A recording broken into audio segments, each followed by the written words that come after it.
They came for his head on a Tuesday. Not with armies, not with declarations stamped in royal wax. They came with silence, the kind that settles over a court when every lord in the room has already decided you are dead and simply waits for the formality of your last breath. Duke Cedric Ravarin stood alone at the center of the Crimson Sovereign Ball while 400 nobles watched him the way wolves watch a wounded elk. He adjusted his cuff. He did not blink, and by morning, 3 of the men who had plotted his assassination were fleeing north through frozen rivers with nothing left but the clothes rotting on their backs. This is not a story about a good man.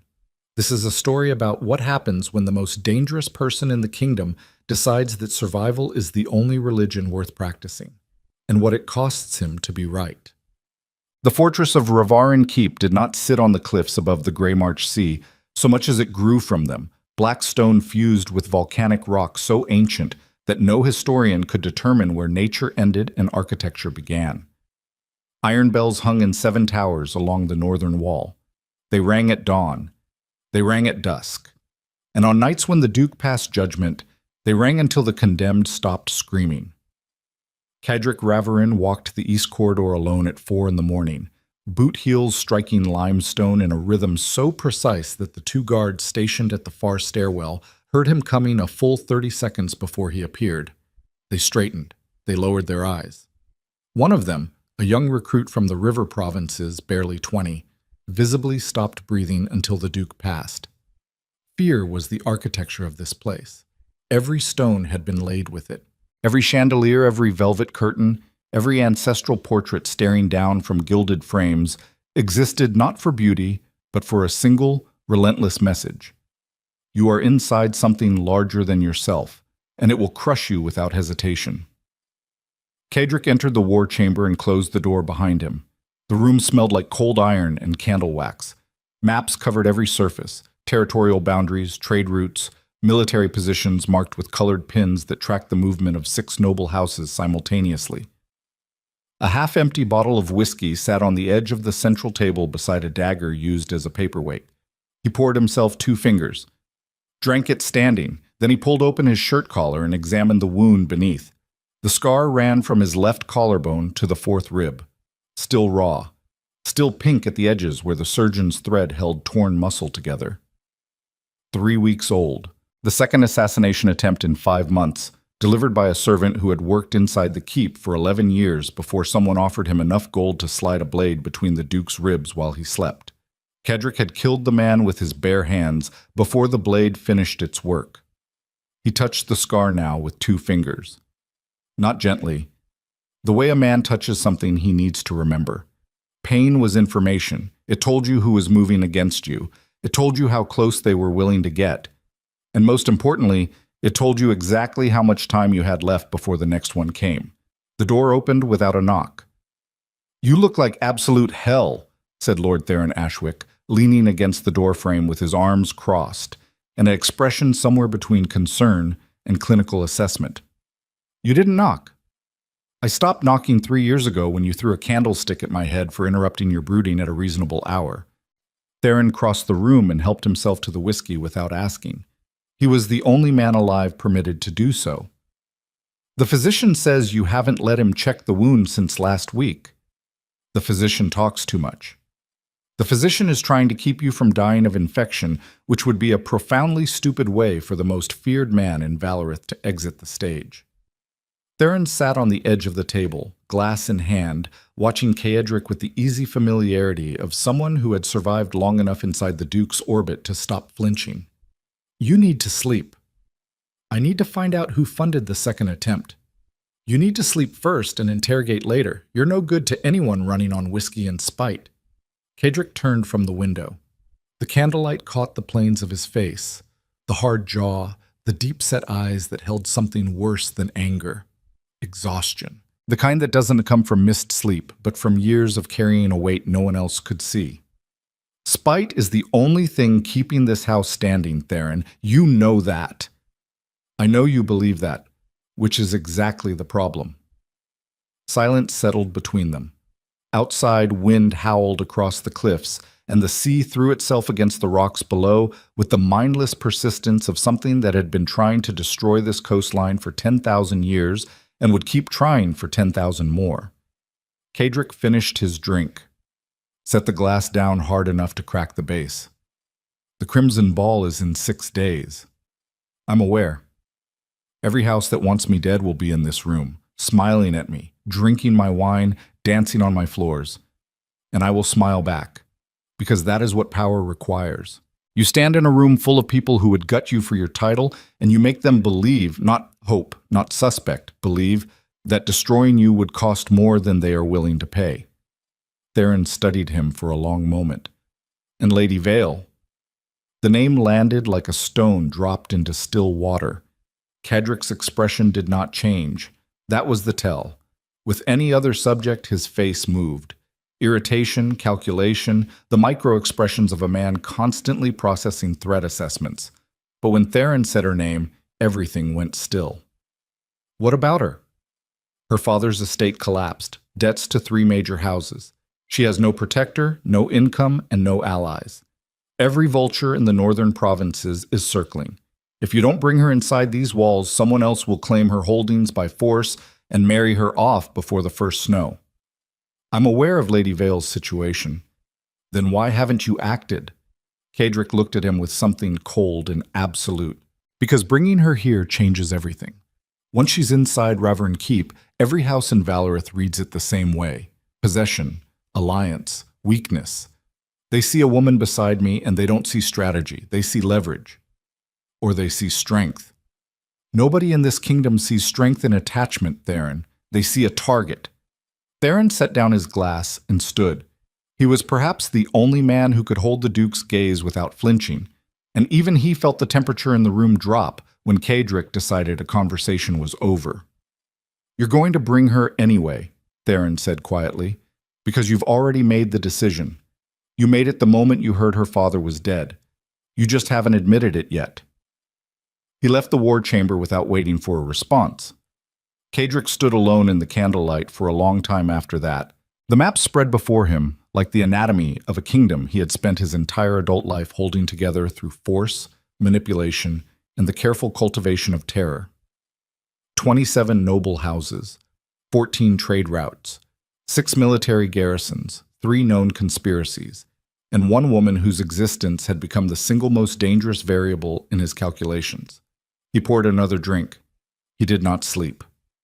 The preparations for the Crimson Sovereign Ball consumed Ravern Keep like a slow fever. Servants polished every surface until the marble reflected candlelight, like frozen water.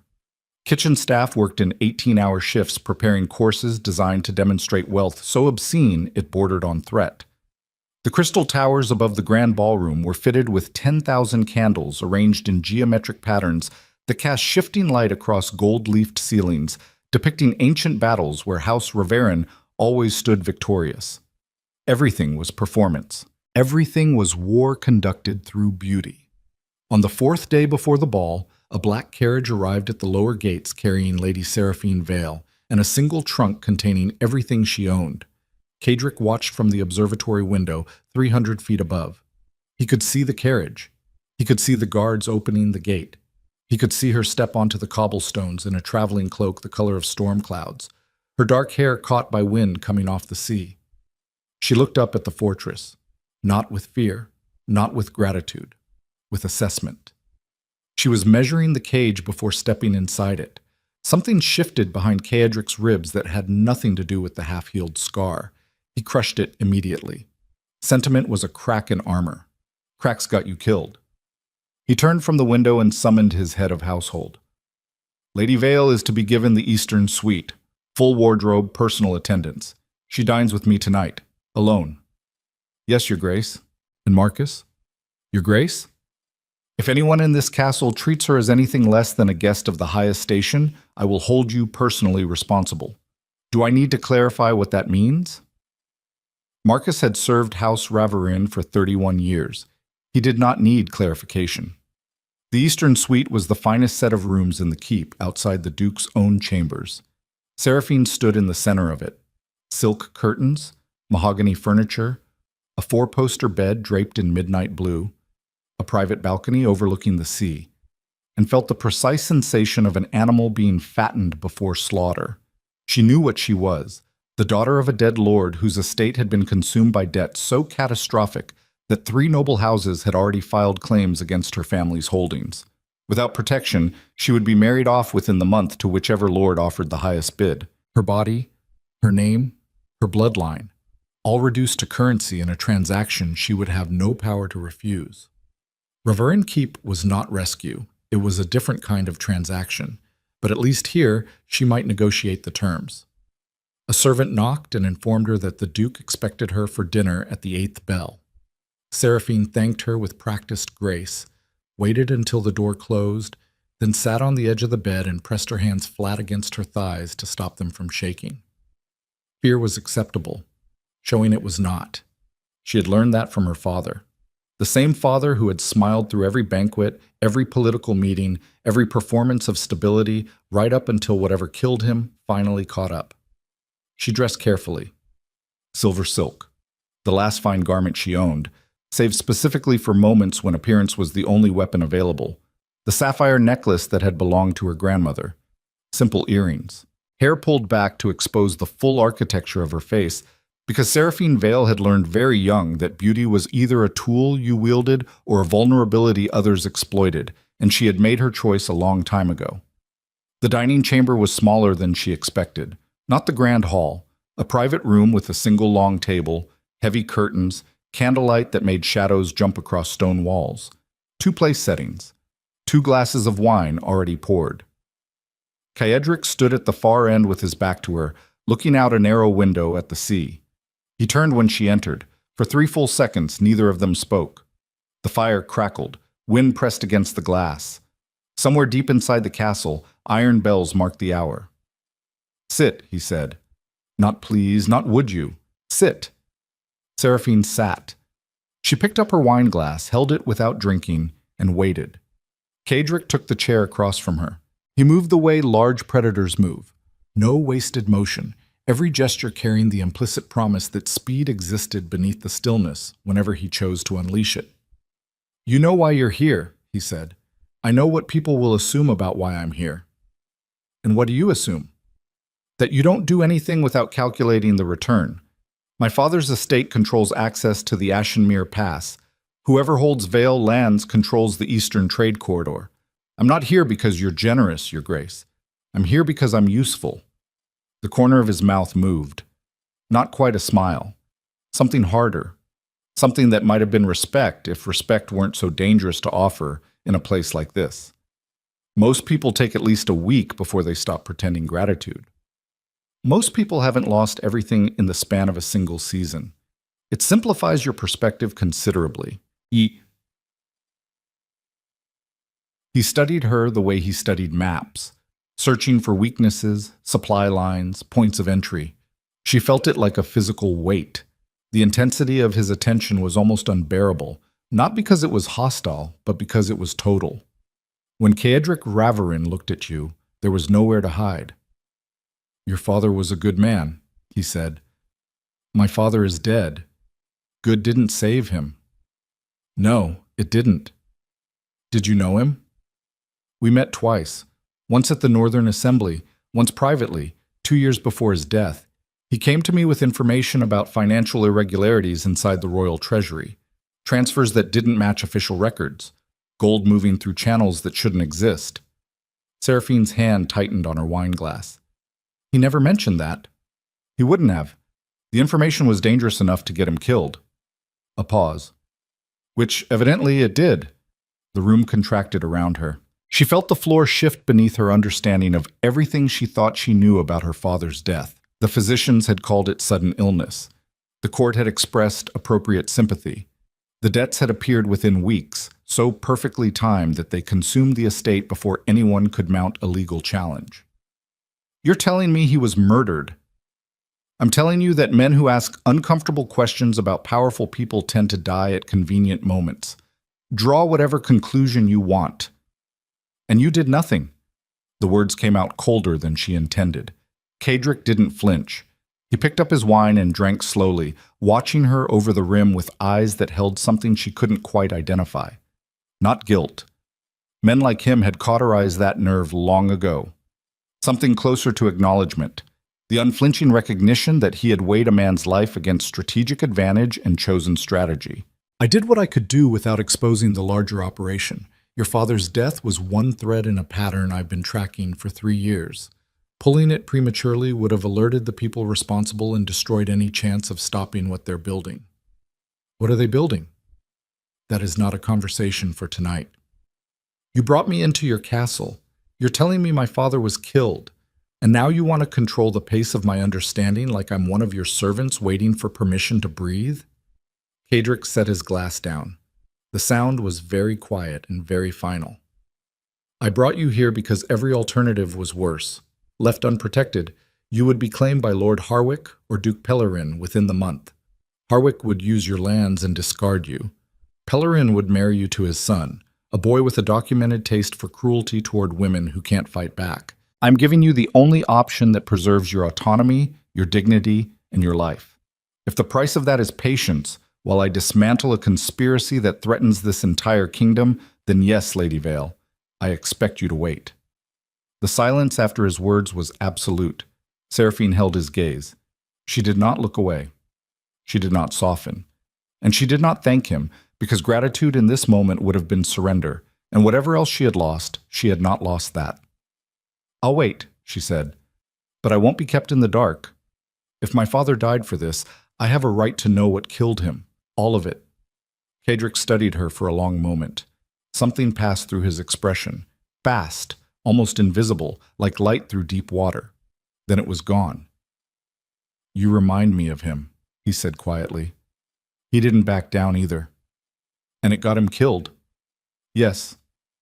So what makes you think it won't get me killed too? Cadric leaned back in his chair. The candlelight carved his face into planes of shadow and hard gold. When he spoke, his voice carried the weight of a man who had learned very early that the world did not reward honesty, but occasionally demanded it anyway. Because your father walked into that fight alone. You won't. The days before the Crimson Ball passed in a blur of preparation and surveillance. Seraphine learned the rhythms of Ravarin Keep the way a prisoner learns the schedule of guards. Not from curiosity, but from necessity. She mapped corridors. She memorized which servants reported directly to the Duke and which ones whispered to outside houses.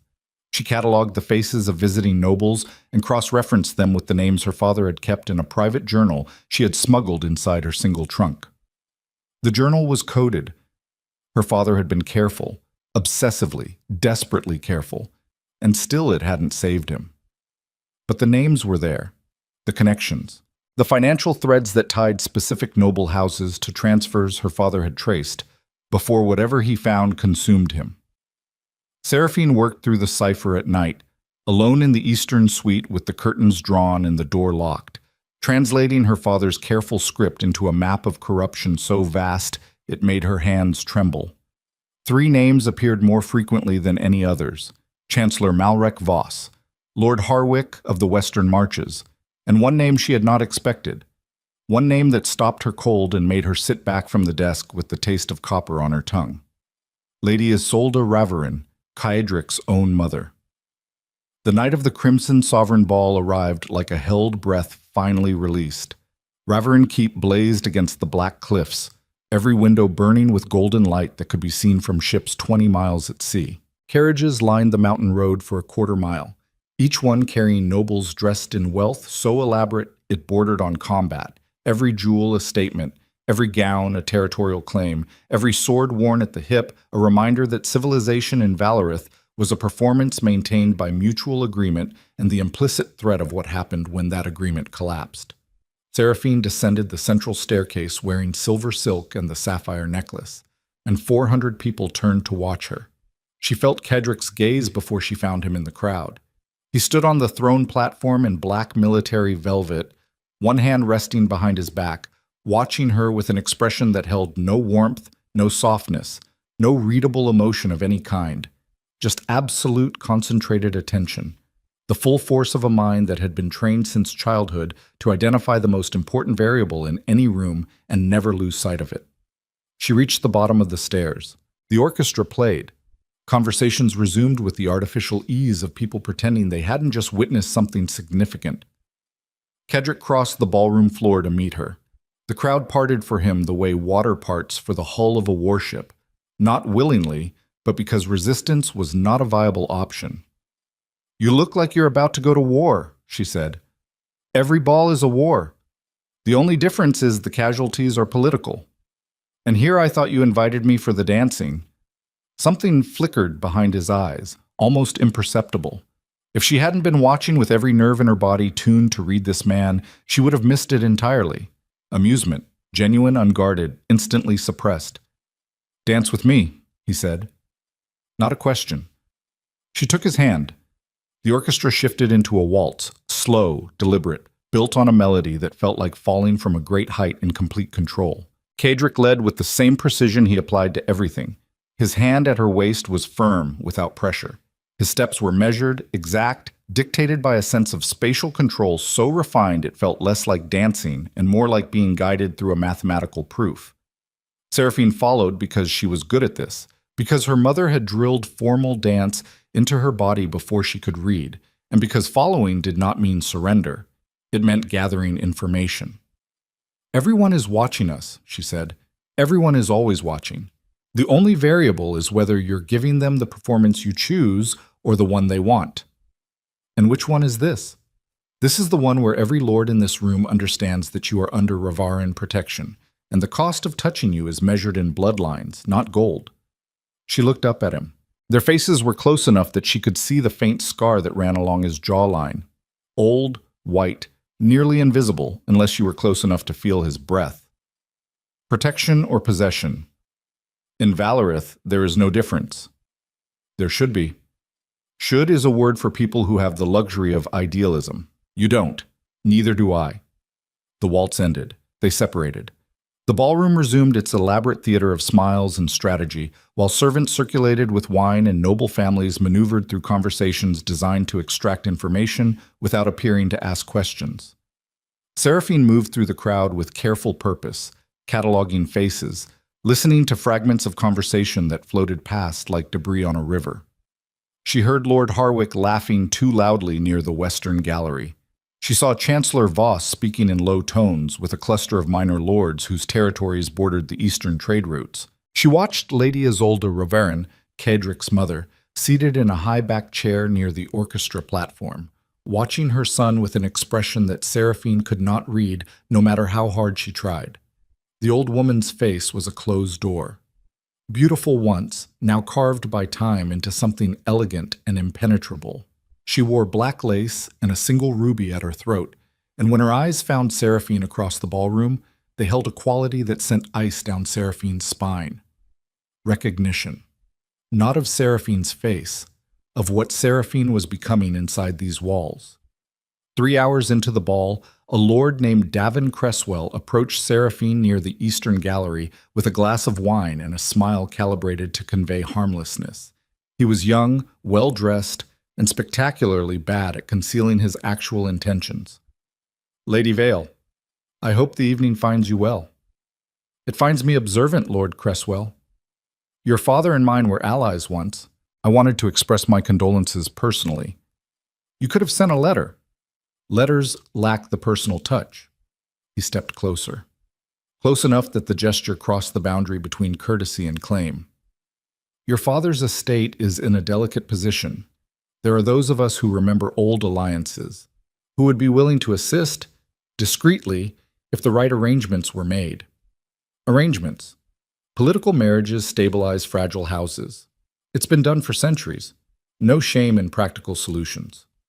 Seraphine tilted her head. She let the full weight of her gaze settle on Lord Cresswell with the same quiet intensity she had learned from watching Kedrick. Not threatening, just absolute. The kind of attention that made people suddenly aware of how much space they occupied and how easily that space could become hostile. "Lord Cresswell, I'm going to give you some advice that might save your political career and possibly your life. Walk away from me right now. Not because I'm offended, but because the man standing 40 feet behind you has been watching this conversation for the last 90 seconds, and he does not process romantic competition the way civilized people do." Cresswell's smile froze. He glanced over his shoulder. Cadric stood near the throne platform, wine glass in hand, watching them with the patient stillness of something that hunts by waiting. Cresswell excused himself so quickly he nearly spilled his wine on a passing countess. Seraphine permitted herself one small, private smile. Then she felt something else. A folded piece of paper pressed into her palm by a servant who passed so quickly she barely registered the contact. She waited until she was alone in an alcove behind the eastern gallery before unfolding it. The handwriting was not Cadric's. It was older, feminine, elegant in a way that spoke of decades of practice. It read, "Your father died because he found what I hid. Come to the chapel archive at midnight. Come alone. Burn this." Seraphine read it twice. Her pulse hammered against her throat. She held the paper over a candle and watched it curl into black ash. Then she looked across the ballroom toward Lady Isolde Rivarin, who sat perfectly still in her high-backed chair, watching the dancers with eyes that held the accumulated patience of a woman who had been keeping secrets since before her son was born. The clock in the grand tower struck 11. 1 hour. Seraphine smoothed her expression into perfect calm, stepped back into the light of the ballroom, and began counting the minutes until she descended into whatever darkness waited beneath the chapel floor, where the dead kept their records and the living kept their lies.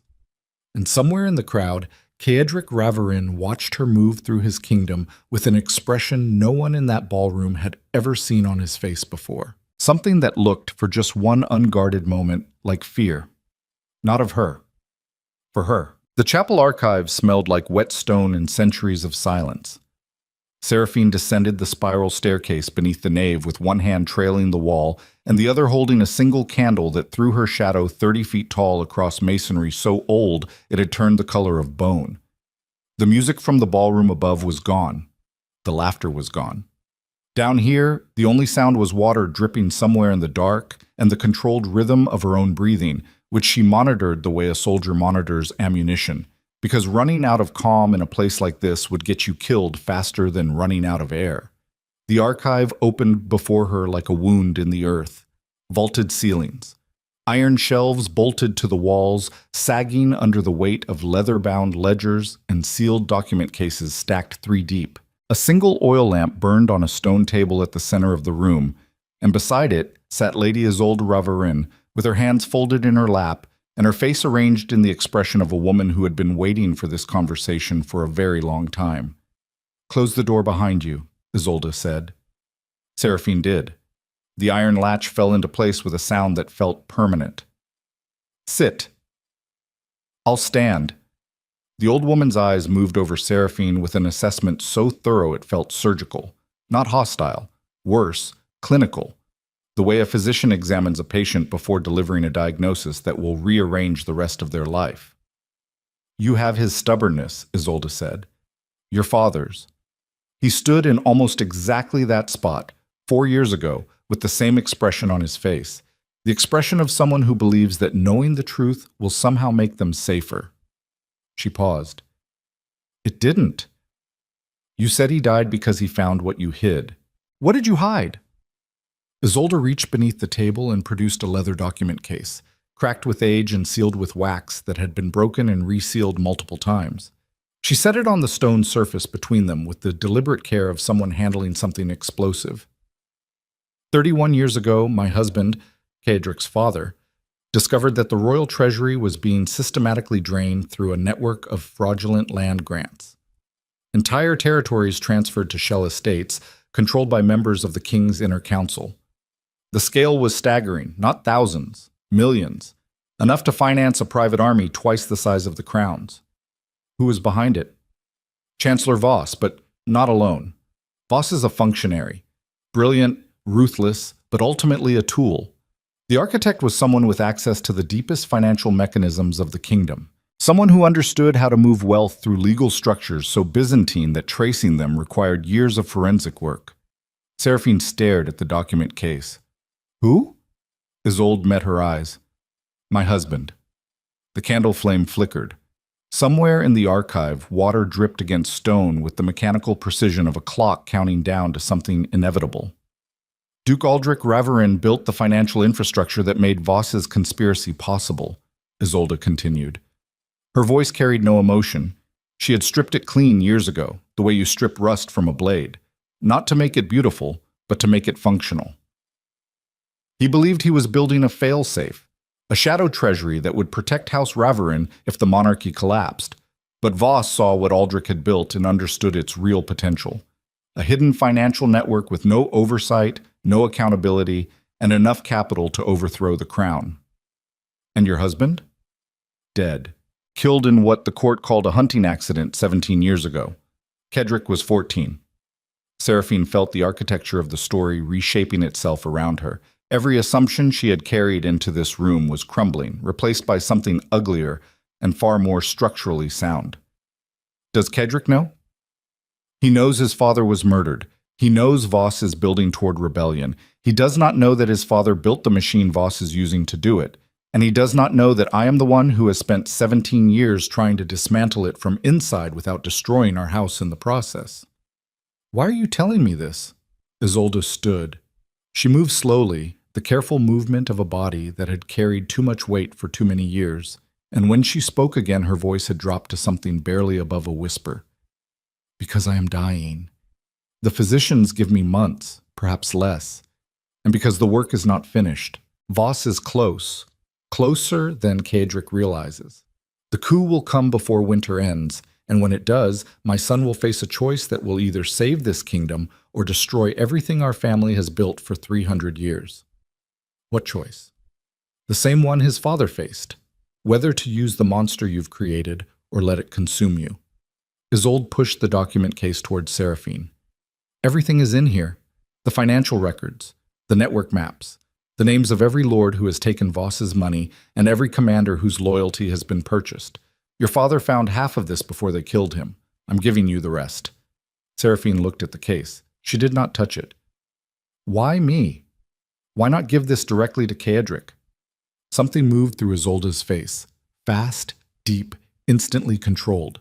But Seraphine caught it. She had been training herself to catch exactly these microfractures in composure ever since she arrived at Ravarin Keep. Because in a castle full of predators, the only survival skill that mattered was reading what people tried to hide. It was grief, raw, absolute, and so old it had calcified into something that looked almost like calm. Because my son does not trust me, Isolde said. He has not trusted me since the day I failed to protect his father, and he is right not to. I made choices, political choices, survival choices, that required me to maintain relationships with the very people who ordered Aldrich's death. Kedrick watched me smile at his father's killers across banquet tables for years. He interpreted that as complicity. I cannot fault him for the conclusion. Was it complicity? It was camouflage. But the result is the same. My son looks at me and sees a woman who chose House Raverin over justice. And he is not entirely wrong. Isolde's eyes held Seraphine's with a force that belied the fragility of her body. But you have something I lost a long time ago. He watches you, Lady Vale. Not the way he watches enemies, not the way he watches allies, the way a man watches the single thing in his world he has not yet figured out how to control. And that terrifies him more than any conspiracy. Footsteps above them. Both women went silent. The footsteps crossed the chapel floor overhead, heavy, deliberate, spaced with a rhythm Seraphine recognized instantly because she had memorized it the way sailors memorize tide patterns. Not from admiration, from the fundamental need to know when the most dangerous current in the room was moving toward you. Kedrick. Isolde's expression hardened. Take the case. Hide it. Do not open it until you are certain you are alone and unwatched. And do not tell my son where you got it. Not yet. He'll find out. Yes, but by then, you will have read everything inside, and you will understand why the truth needs to come from you instead of me. You're asking me to lie to him. I'm asking you to survive long enough to tell him the truth at the right moment. There is a difference. Your father understood that difference. It's the reason he documented everything instead of confronting Voss directly. And it's the reason he's dead. No. He's dead because someone inside this castle told Voss what your father had found. Someone close enough to know his movements, his research, his schedule. That person is still here, inside these walls. And until you know who it is, every piece of information you share is a weapon pointed at your own head. The footsteps above stopped. Seraphine took the document case. It was heavier than it looked, not from the weight of paper, but from the weight of what paper could do when it carried the right names in the right order. She left the archive through a service passage Isolde showed her, climbing narrow stairs that emerged behind a tapestry in the eastern corridor. The ballroom noise hit her like a wave when she re-entered the main castle. Music, conversation, the elaborate performance of civilization that concealed the rot underneath. She made it to her suite, locked the door, slid the document case beneath a loose floorboard she had discovered on her second day, because Seraphine Vale had been checking for hiding places since the moment she arrived, the way any intelligent person checks for exits in a building they suspect might catch fire. Then she sat on the edge of the bed and pressed both hands flat against her thighs. Her fingers were steady, her breathing was controlled, her pulse ran exactly 12 beats faster than normal. She counted, because counting was control, and control was the only thing standing between her and the kind of panic that got people caught. A knock at the door. Lady Vale, Kedrick's voice, low, even, carrying the particular quality of a man who expects doors to open when he speaks. She crossed the room. She opened the door. He stood in the corridor with his jacket unbuttoned and a glass of whiskey in one hand, and something about his posture was different from every other time she had seen him. Slightly off-center. Not drunk. She doubted Kedrick Reverin had been genuinely drunk since adolescence, but loosened in a way that suggested the performance had slipped just enough to reveal the machinery underneath. "You disappeared for 40 minutes, he said. "I needed air. The balconies provide air. The parts of this castle you were in do not." So he had tracked her. Of course he had. This was a man who controlled ports and grain routes and military garrisons across an entire territory. The idea that a woman could move through his own fortress unmonitored was almost laughable. "Are you going to interrogate me in a doorway, Your Grace, or would you like to come inside and do it properly?" Something dangerous moved through his eyes. He stepped inside. She closed the door behind him and immediately regretted the phrasing, because the room contracted around them in a way that had nothing to do with physical dimensions and everything to do with the fact that she was alone with a man whose presence displaced the air in any space he occupied. "You were in the East Archive," he said, "below the chapel." "Yes. Why?" "Curiosity. Curiosity." He repeated the word the way a man repeats the name of something he's about to break. "You left a ball attended by every major political figure in the kingdom to explore a basement full of old ledgers, out of curiosity. I'm the daughter of a dead lord drowning in debt, living in a stranger's castle, wearing borrowed silk. Curiosity is the only asset I have left. I intend to use it." Kedrick set his whiskey glass on the table beside the door. The click of glass on wood was very quiet and very deliberate. "What did you find?" "Dust, old records. Nothing that made sense without context I don't have." He studied her. The full weight of that assessment, the same weight she had felt at dinner, the same weight she had felt on the dance floor, settled over her like pressure at depth. Most people cracked under it.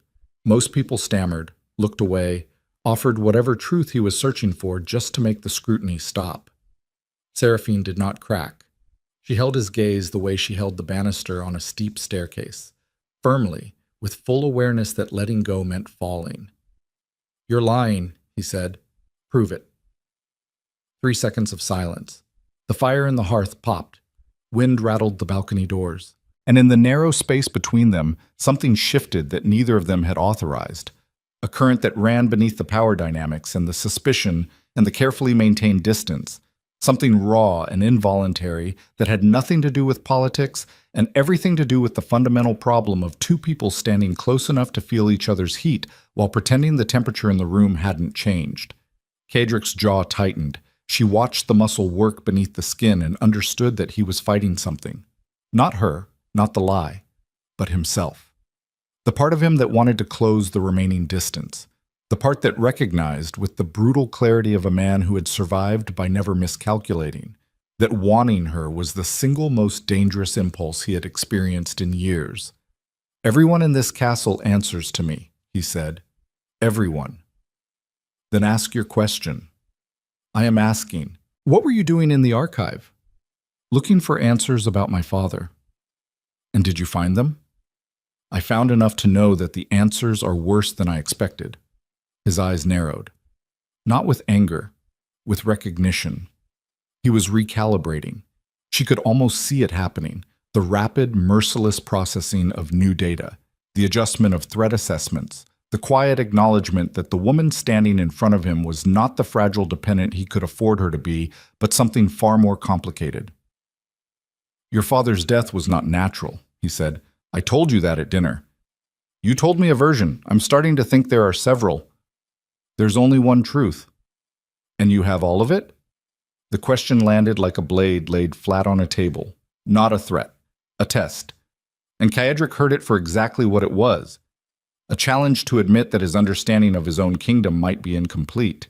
He did not answer immediately. Instead, he moved to the balcony doors, pushed them open, and stood in the frame with cold air rushing past him and the sound of the sea crashing against the cliffs 300 feet below. The wind pulled at his shirt. The scar on his chest was visible through the open collar. Raw, half-healed, a physical record of how close the last attempt had come. My father was murdered when I was 14, he said without turning around. I found his body. The official record says hunting accident. The actual record says 3 men ambushed him in the northern forest and cut his throat while he was dismounting. I tracked down 2 of them within a year. The third one disappeared into the southern territories, and I have never found him. He paused. The wind carried salt spray up from the cliffs. I inherited a duchy in debt, a court full of traitors, and a kingdom that smelled blood in the water the moment a boy sat in his father's chair. I was 14 years old, and every lord in the northern provinces was calculating how quickly they could carve up Ravaran holdings before I learned to fight back. So you learned fast. I learned that power is not inherited, it is performed, every day, without interruption, without mercy, without the luxury of processing what it costs, because the moment you stop to grieve or doubt or second guess, someone steps into the gap, and the gap becomes your grave. He turned from the balcony. The cold had sharpened his features into something that looked carved rather than born, and his eyes held the particular darkness of a man who had amputated parts of himself to survive and no longer remembered what the missing pieces felt like. I have spent 17 years building a reputation so terrifying that men who want me dead hesitate long enough for me to destroy them first. That is not cruelty, Lady Vale. That is architecture. Every piece of fear, every banished lord, every enemy who vanishes before sunrise, it all serves a structure. Remove one piece and the entire thing collapses. And the thing it is holding back is worse than anything I have ever done. Voss? His expression confirmed it without words. Voss has been building toward this for longer than I've been Duke. He is patient, methodical, and utterly convinced that the monarchy is a dying institution that deserves to be replaced by something he controls. He has purchased the loyalty of at least 6 military commanders, infiltrated the royal treasury, and positioned assets across every northern territory. When he moves, it will be fast, it will be coordinated, and it will be devastating. And you're the only thing standing between him and the crown. Yes. Then why hasn't he killed you? He's tried, twice in 5 months. The scar you're staring at is from the second attempt. I'm not staring. You've looked at it 4 times since I opened this door. Heat climbed her throat. She killed it. This was not the moment for anything that could be interpreted as vulnerability, because vulnerability in this room, with this man, in this castle, was not an emotion. It was a tactical error. Why are you telling me this? She asked. Because you went into that archive looking for something, and whatever you found is going to pull you deeper into a war you are not prepared for. And I need you to understand clearly and completely that the forces at work inside this kingdom will not hesitate to kill you the moment you become inconvenient. Like they killed my father. Exactly like they killed your father. The words hung between them. Seraphine felt the weight of the document case beneath the floorboards 3 feet to her left. Isolde's records, the financial maps, the names that would reshape everything Kaedric thought he knew about his own family's role in the conspiracy. And she made a decision that she understood, even as she made it, would determine whether she lived or died. She chose to wait.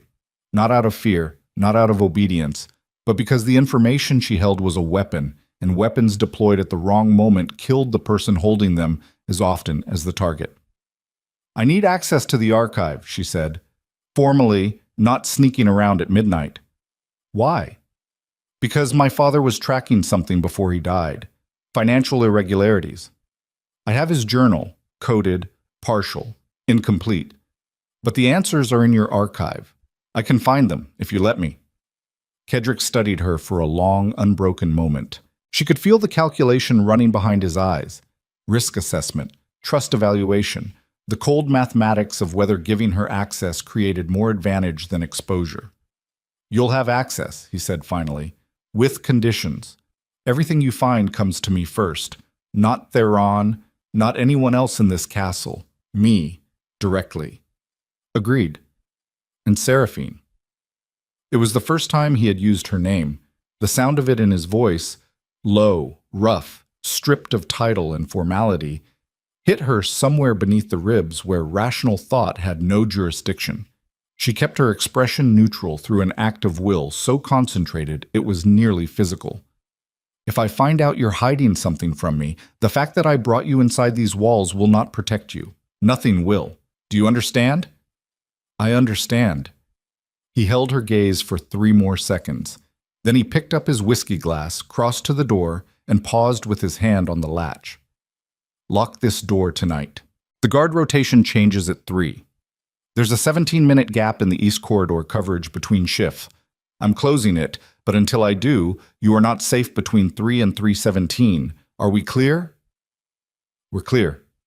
He left without saying goodnight. Seraphine locked the door. She pressed her back against it and stood in the dark, listening to his footsteps recede down the corridor. That measured, precise rhythm that she had memorized not from admiration, but from the bone-deep recognition that the most dangerous man in the kingdom had just used her first name, told her his deepest wound, and walked away without touching her. And the fact that he hadn't touched her was more frightening than if he had, because it meant he was still in control. And Seraphine had read enough history to know that men like Kedrick Raverin did not stay in control forever. The pressure built, the cracks widened, and when the structure finally failed, everything inside the blast radius was destroyed. She waited until silence settled over the corridor. Then she pulled the document case from beneath the floorboards, sat at the desk, and opened it. The first page was a ledger entry dated 17 years ago, the month Duke Aldrich Raverin was murdered. The handwriting was Aldrich's own, and the name at the top of the financial transfer, the recipient of the first payment in a chain that would eventually fund the most dangerous conspiracy in the kingdom's history, was not Chancellor Voss. It was King Aldrin Valarith himself, the monarch. The man sitting on the throne that Kedrick had spent his entire life protecting was the one who had ordered his father's death. Seraphine closed the ledger. She pressed her hand flat against the desk and counted her heartbeats until they slowed. Her vision narrowed. Her fingers went cold. And she understood, with the absolute clarity that only comes when every safe assumption collapses at once, that the war Kedrick was preparing to fight was aimed at the wrong enemy. The conspiracy did not surround the crown. The conspiracy was the crown. And the moment Kedrick learned the truth, he would not stop at rebellion. He would burn the entire kingdom to the ground. Seraphine did not sleep. She sat at the desk until the candle burned to a stub and the first gray light crawled across the sea outside her balcony, and she read every page in the document case with the methodical focus of a woman defusing a bomb she was sitting on top of. Aldrich Raverin's handwriting filled ledger after ledger. Dates, sums, account names, transfer codes, all of it feeding into a financial network so intricate that understanding its full architecture required cross-referencing entries across 3 separate volumes. But the pattern was there, clear as a vein map once you knew what you were tracing. Gold had moved from Raverin Holdings into a series of intermediary accounts controlled by a trade guild that did not exist. From there, it flowed into military contracts, land purchases, and loyalty payments to regional commanders across the northern and eastern territories. The amounts were staggering, not the wealth of a single house, the wealth of an operation designed to replace a government.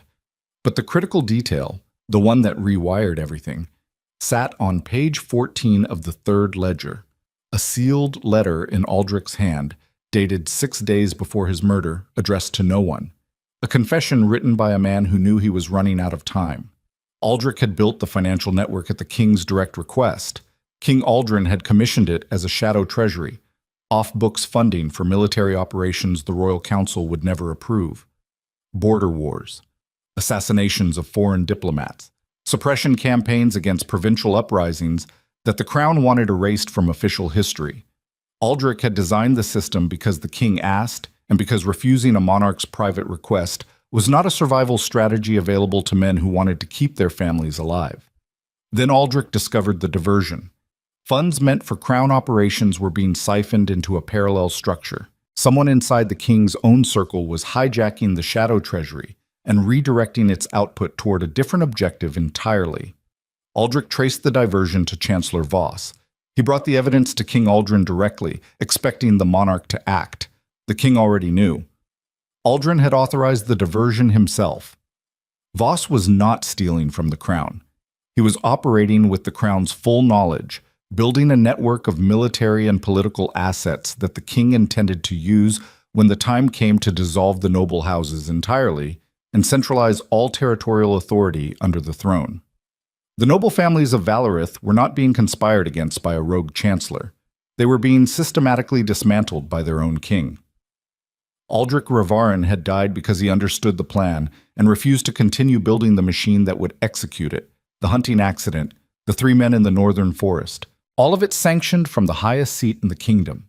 Seraphine closed the final ledger. She pressed her palms flat on the desk and stared at the wall until the plaster blurred and refocused and blurred again. Her body felt strange, disconnected, running on a frequency slightly off from reality. The way the world sounds underwater when you dive too deep and your ears stop adjusting. Everything Caedric believed about his own war was wrong. He thought he was defending the crown against a traitor. He thought Voss was the architect. He thought the monarchy, for all its corruption, was the stable center that justified every brutal thing he had done to protect it.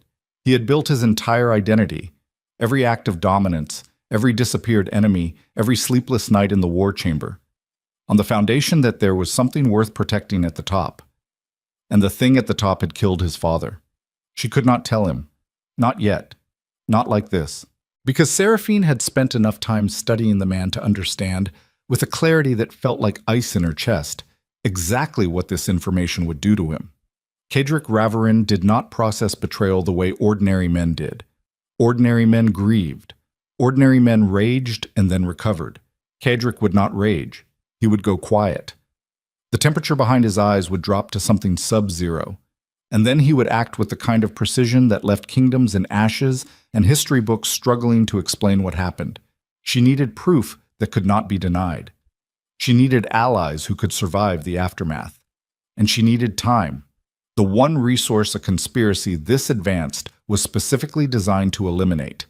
The morning arrived with iron bells and the sounds of servants dismantling the ballroom decorations. Seraphine bathed, dressed, and descended to the breakfast hall with the document case hidden beneath the floorboards, and her expression arranged in the particular mask of a woman carrying enough information to start a civil war while eating toast across from people who would kill her for it.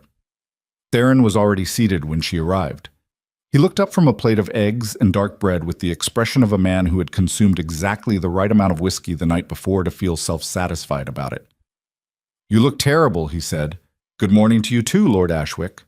"No, I mean it. You look like someone who stayed up all night reading something they wished they hadn't." I recognize the expression.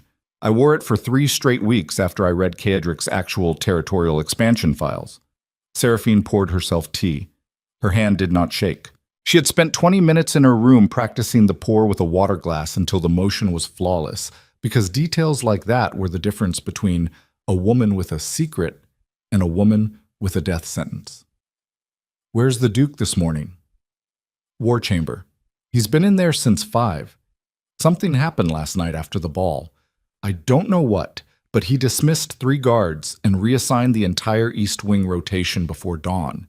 He does that when someone's gotten too close to something he's protecting." Theron bit into his bread and chewed thoughtfully. "Any idea what he might be protecting?"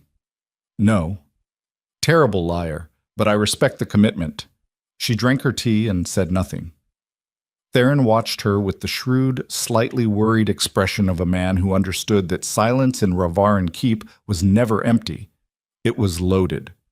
2 hours later, Seraphine entered the East Archive with formal authorization stamped by the Duke's own seal. 2 guards flanked the entrance.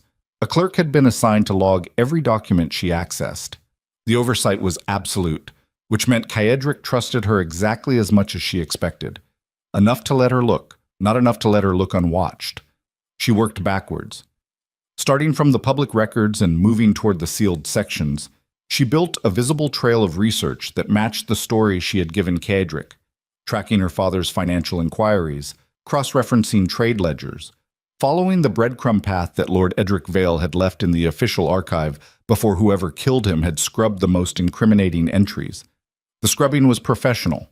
Gaps in the ledger sequences where volumes had been removed, ink redactions on transfer records that had been chemically treated to prevent restoration, index cards filed under her father's name with the content sections razor-cut from the pages. Someone inside this castle had sanitized the archive within weeks of her father's death. Someone with access, authority, and detailed knowledge of exactly which records to destroy. Seraphine cataloged every gap, every missing volume number, every redacted entry. She mapped the pattern of what had been removed because absence was information too, sometimes more reliable than what remained, because the shape of what someone chose to hide told you exactly what they were afraid of. By mid-afternoon, she had a list of 14 missing ledgers and a growing certainty about who had removed them. The access logs showed one name consistently present in the archive during the months following her father's death. Not a clerk. Not a guard. Not Chancellor Voss or any of his known operatives. Marcus Fell, the Duke's head of household, the man Caedric had trusted to run Ravarin Keep for 31 years, the man who had stood in this castle through 2 dukes, a murder, a dynasty in crisis, and every secret that had ever passed through these walls. Seraphine set down her pen. The clerk assigned to monitor her was reviewing a stack of requisition forms at the far table, paying her exactly the amount of attention his assignment required and not a fraction more. She closed her notebook casually, filed the last ledger she had been examining back in its shelf position, and left the archive at a pace that suggested mild boredom rather than the controlled urgency of a woman who had just identified a traitor embedded in the deepest layer of the Duke's trust. She found Theron in the West Gallery, standing before a portrait of Aldrich Ravorin with his hands clasped behind his back and an expression that suggested he was having a private conversation with a dead man. "I need to talk to you," she said, "about the weather, the architecture, the existential futility of oil paintings that cost more than most people's houses. About Marcus Fell." Theron's expression changed. The humor drained out of it the way warmth drains from a room when someone opens a window in January. "What about Marcus? How long has he served this house?" 31 years. He was here before Aldrich died. He stayed through the transition when Caedric took the seat. He is, functionally, the most trusted civilian inside these walls. He knows every passage, every protocol, every guard rotation. He manages the household staff, controls archive access, oversees supply logistics, and reports directly to the Duke. "And you trust him?" Theron studied her with sudden intensity. "I don't trust anyone inside this castle, but Marcus has had 3 decades of opportunity to betray this house and hasn't. That's not trust, that's actuarial data. What if the actuarial data is wrong? Then we have a problem so severe that I need you to be very specific about what you've found before I let myself panic properly." Seraphine told him about the archive gaps, the missing ledgers, the access logs. She did not mention as old as document case. She did not mention the king. She gave him exactly enough to see the shape of the threat without revealing the full scope of the conspiracy, because Seraphine had learned something in the weeks since she arrived at Ravarin Keep that no one had explicitly taught her, but that the castle itself seemed to whisper through its walls. Never hand anyone the complete picture. The complete picture is a weapon. Hand them a piece. Watch what they do with it. Their reaction tells you whether they deserve the next piece. Theron listened without interrupting. When she finished, his face held the particular stillness of a man performing very fast calculations behind an expression designed to reveal nothing. "If Marcus has been compromised, Every piece of intelligence that has passed through this castle in the last 3 decades is potentially tainted. Every guard rotation he has scheduled, every archive document he has cataloged, every supply chain he has managed. Kaedric's entire operational security is built on a foundation controlled by a man who may have been reporting to the enemy since before Kaedric was old enough to hold a sword. I know. You need to tell the Duke. Not yet. Seraphine. If I tell Kaedric that Marcus is compromised, he will act immediately. He will confront Marcus, interrogate him, extract whatever information he can, and eliminate the threat. That is what Kaedric does. He identifies problems and destroys them. It is the only mode he operates in. And the problem with that? Marcus is a thread. If you pull a thread, you need to know what it's connected to before you yank it out. If Marcus is reporting to Voss, confronting him tips off the Chancellor. If Marcus is reporting to the Crown, which I believe he is, confronting him tips off the King himself. Either way, the moment Kaedric moves on Marcus, every enemy who has been watching this castle through Marcus's eyes will know that their surveillance has been exposed, and they will accelerate whatever they're planning. Theron was quiet for a long time. The portrait of Aldrich Revorin stared down at them from above. A man painted in his prime, strong-jawed, clear-eyed, wearing the expression of someone who believed the world could be managed through intelligence and will. The painter had not included the doubt. Painters never did. How long do you need? Theron asked. Days, maybe a week. I need to trace what Marcus has accessed, what he's communicated, and to whom. If I can map his network before Kaedric acts, we hand the Duke a complete intelligence picture instead of a single name. Names are satisfying, networks are useful. And if we don't have a week, then we improvise, and people die. Theron exhaled slowly. You know, when you first walked into this castle, I thought you were a displaced noblewoman looking for shelter. Now I'm starting to think Kaedric should be more afraid of you than the Chancellor. Fear is a waste of energy. Attention is what matters. You sound like him. That should worry both of us. They parted. Seraphine spent the next 3 days conducting the most careful operation of her life. She monitored Marcus without ever appearing to watch him. She mapped his daily movements through the castle. Which corridors he used, which staff he spoke with, which hours he disappeared from his usual posts. She cross-referenced his schedule against the guard rotations he managed and found the gaps. 17 minutes between shifts on the East Corridor, 22 minutes on the South Tower approach, 11 minutes in the archive access passage every third night. Windows. Precise, deliberate windows built into the castle's security by the man responsible for maintaining it. On the second night, she followed him. Marcus left his quarters at 2 in the morning and moved through the service corridors with the ease of a man who had been navigating them for 3 decades. He carried no light. He needed none. His feet found every turn, every staircase, every narrow passage with the confidence of absolute familiarity. He descended to the cellars beneath the South Tower. Seraphine followed from a distance of 40 feet, moving in the gaps between torchlight and pressing herself into alcoves whenever his pace changed. Her heart hammered against her ribs so hard she was certain the sound would carry, but she controlled her breathing the way she controlled everything now, through pure, focused will that left no room for the fear clawing at the base of her skull. Marcus entered a storage room at the end of a corridor that, according to the castle plan Seraphine had memorized, did not exist. She waited. 15 minutes later, he emerged carrying nothing visible. He returned to his quarters by a different route. Seraphine marked the location and retreated. The following morning, she returned to the storage room alone. It was a dead drop, a stone in the wall that pivoted on a concealed hinge, revealing a cavity just large enough for folded documents. The cavity was empty. Marcus had cleared it, but the residue was there. Wax traces from sealed letters, faint impressions in the dust where paper had sat for hours before collection. Someone was picking up Marcus's reports.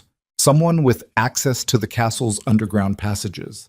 Someone who came and went without passing through any checkpoint Marcus controlled. The network was deeper than she had imagined. On the 4th day, the network revealed itself. Seraphine was in the archive when the clerk assigned to monitor her excused himself for a routine break. The moment the door closed, she moved to the restricted section and pulled the access log for the South Tower cellars. a record she had not been able to examine with the clerk present. The log showed one unauthorized entry 4 months ago. The name listed was not Marcus. It was Theron Ashwick. The floor dropped beneath her. She read the entry 3 times. The handwriting was the clerk's, standardized, official, logged in the same ink and format as every other entry in the book. The date, the time, the passage identifier. Theron's name and title entered in the column reserved for persons accessing restricted areas without the Duke's explicit authorization. Theron had been in the South Tower cellars, the same cellars where Marcus ran his dead drop. 4 months ago, 3 weeks before the second assassination attempt on Kaedric's life. Her hands went cold. She set down the ledger and gripped the edge of the shelf with both hands until the vertigo passed. Think, do not feel, think. There were explanations. Theron could have been investigating on his own, following the same thread she was following now. He could have discovered the dead drop months before she did, and kept the information to himself for strategic reasons. He was Kaedric's closest advisor. He had access to virtually every part of the castle. A single log entry did not constitute proof of betrayal, but it constituted something worse: doubt. And doubt, once it entered a calculation, poisoned every variable it touched. If Theron was compromised, then the conversation she had shared with him 3 days ago, the conversation about Marcus, about the archive gaps, about her investigation, had already reached whoever Marcus reported to. Every move she had planned was exposed. Every piece of leverage she held was neutralized, and she was alone inside a fortress where the 2 men she had considered allies might both be feeding information to the people who killed her father. She replaced the ledger. She left the archive. She walked through the corridors of Ravarin Keep with her spine straight and her face empty and the full, crushing weight of isolation pressing down on her like the stone ceiling overhead. The castle felt different now. The same walls, the same portraits, the same candlelight. But the air had changed. Every shadow held a second shape. Every servant's glance carried a possible second meaning. The architecture of fear that Kaedric had built so carefully was no longer directed outward at enemies beyond the gates. It was collapsing inward, and Seraphine stood at the center of the compression. She found Kaedric in the war chamber at sunset. He was alone. Maps spread before him. The whiskey bottle half empty. The scar on his chest hidden beneath a buttoned military coat. He looked up when she entered, and she saw something flash through his eyes. Fast, involuntary, instantly suppressed, that she now recognized as the reflex he could not fully control. Not desire, not affection. Awareness. The heightened, almost predatory attentiveness of a man whose entire nervous system recalibrated itself when she entered a room. "We need to talk," she said. "Close the door." She closed it.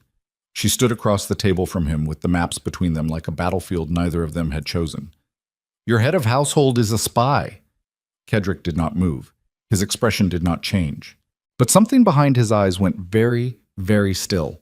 The particular stillness that precedes either absolute control or absolute violence, and at this distance the difference between them was academic. "Explain," she explained. "The archive gaps, the access logs, the dead drop in the South Tower cellars, the security windows built into guard rotations that Marcus himself managed." She laid it out with clinical precision, stripping every piece of evidence down to its most basic components, because emotion in this conversation would be a contaminant and the data needed to be clean. She did not mention Theron's name in the cellar log. Not yet, not until she understood what it meant. Kaedric listened without interrupting. When she finished, he stood motionless for 11 seconds. She counted. 11 seconds of absolute silence, while the most powerful man in the Northern Territories processed the information that the person he had trusted most completely inside his own walls had been betraying him for years. When he finally spoke, his voice was quiet, not calm. Quiet in the way that deep water is quiet, because everything dangerous is happening below the surface. 31 years. Yes. He dressed me for my father's funeral. He stood beside me when I took the seat. He handed me reports on every threat assessment, every military movement, every financial transaction that passed through this castle for 17 years. And every single piece of it was filtered through a man working for my enemies. We don't know who he reports to yet. That's why I came to you before acting. If we confront Marcus, we alert his handlers. If we can trace the chain instead, no. The word hit the air like a door slamming. No more tracing, no more patience. Marcus will be in my custody within the hour. I will extract every name, every contact, every piece of information he has transmitted, and I will do it personally. Kadric, if you move on Marcus now, he is in my castle.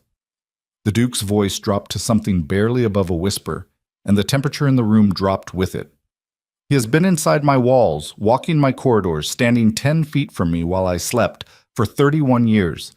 Every night, every single night for 31 years, I have slept inside a fortress managed by a man who is reporting my vulnerabilities to people who want me dead. Do you understand what that means? I understand exactly what it means, which is why you cannot react the way they expect you to. And how do they expect me to react? Like a wounded animal, fast, brutal, visible. They expect you to rip Marcus out of the wall and in doing so expose every crack in your defenses. That is what this is designed to produce. You are being provoked. Kadric stared at her across the table. The candlelight sharpened every edge of his face into something that looked less like a man and more like a weapon that had been forged under pressure so extreme it had altered the molecular structure of the metal. You are asking me to leave a traitor operational inside my own home. I'm asking you to be smarter than your anger, for 1 week. Give me 1 week to trace Marcus's chain and identify everyone connected to it. Then you will have not one traitor, but an entire network, and you can destroy all of them at once instead of alerting the rest by grabbing the one you can see. The silence between them stretched until it became something physical, a pressure front, a weather system building in the narrow space between two people who were both operating at the absolute limit of what their nervous systems could sustain. Kedric's hand rested on the table beside the dagger he used as a paperweight. His fingers were very still. She watched them the way you watch a trigger finger, not because you expect the shot, but because you need to see the decision before it happens. 1 week, he said, not a day more. Agreed.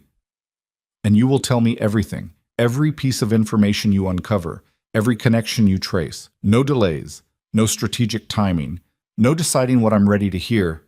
Everything.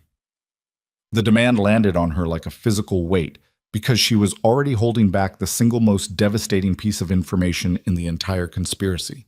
The king's involvement, Aldrich's letter, the truth about who had ordered his father's murder, and the promise Kaedric was extracting from her was one she knew, standing 3 feet from him in the candlelight, with his eyes burning into hers, that she would eventually have to break.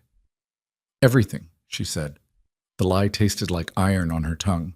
That night, Seraphine returned to her suite and opened Isolde's document case for the second time.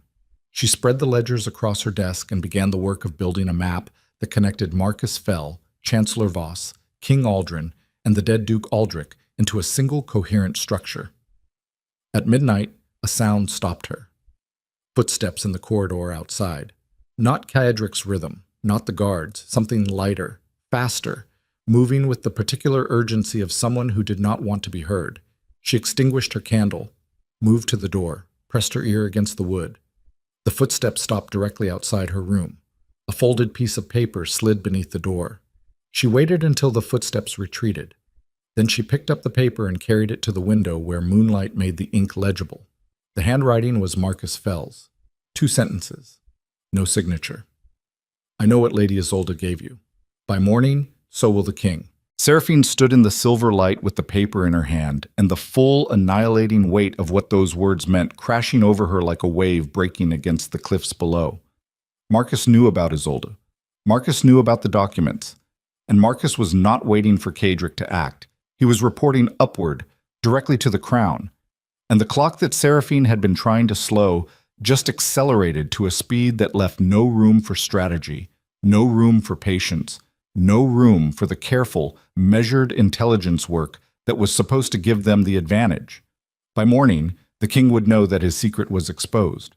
By morning, the full machinery of the crown would pivot toward Ravaran Keep with one objective: erasure. Complete and permanent. Kaedric, Seraphine, Isolde, the documents, every trace of the conspiracy wiped clean before it could reach the noble houses who would revolt if they learned the truth. Seraphine had hours, Not days. Hours. She could run, take the documents and disappear into the northern territories before dawn. Survive. Let Kadric face what was coming without her, without the information that might save him, or the truth that would certainly destroy the version of himself he had spent 17 years constructing.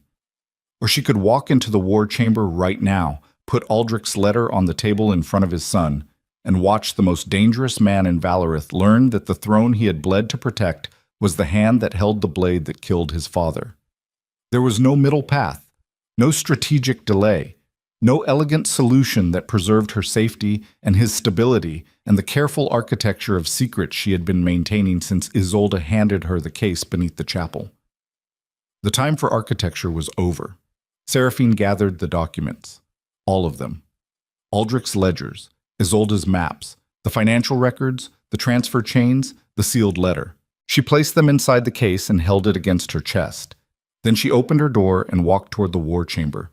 Every step down the corridor felt like a step off a cliff, not falling, but committing to the fall, surrendering the illusion that solid ground existed and accepting that the only direction left was down, and the only question was whether you hit bottom with enough left to stand. The war chamber door was closed. Light flickered beneath it. She knocked once, did not wait for permission, pushed it open. Kadric stood at the window with a glass in his hand, and when he turned and saw her face, saw whatever was written there that she could no longer hide, his expression shifted into something she had never seen on him before. Not anger, not suspicion, not the cold, controlled assessment that was his default state. Recognition.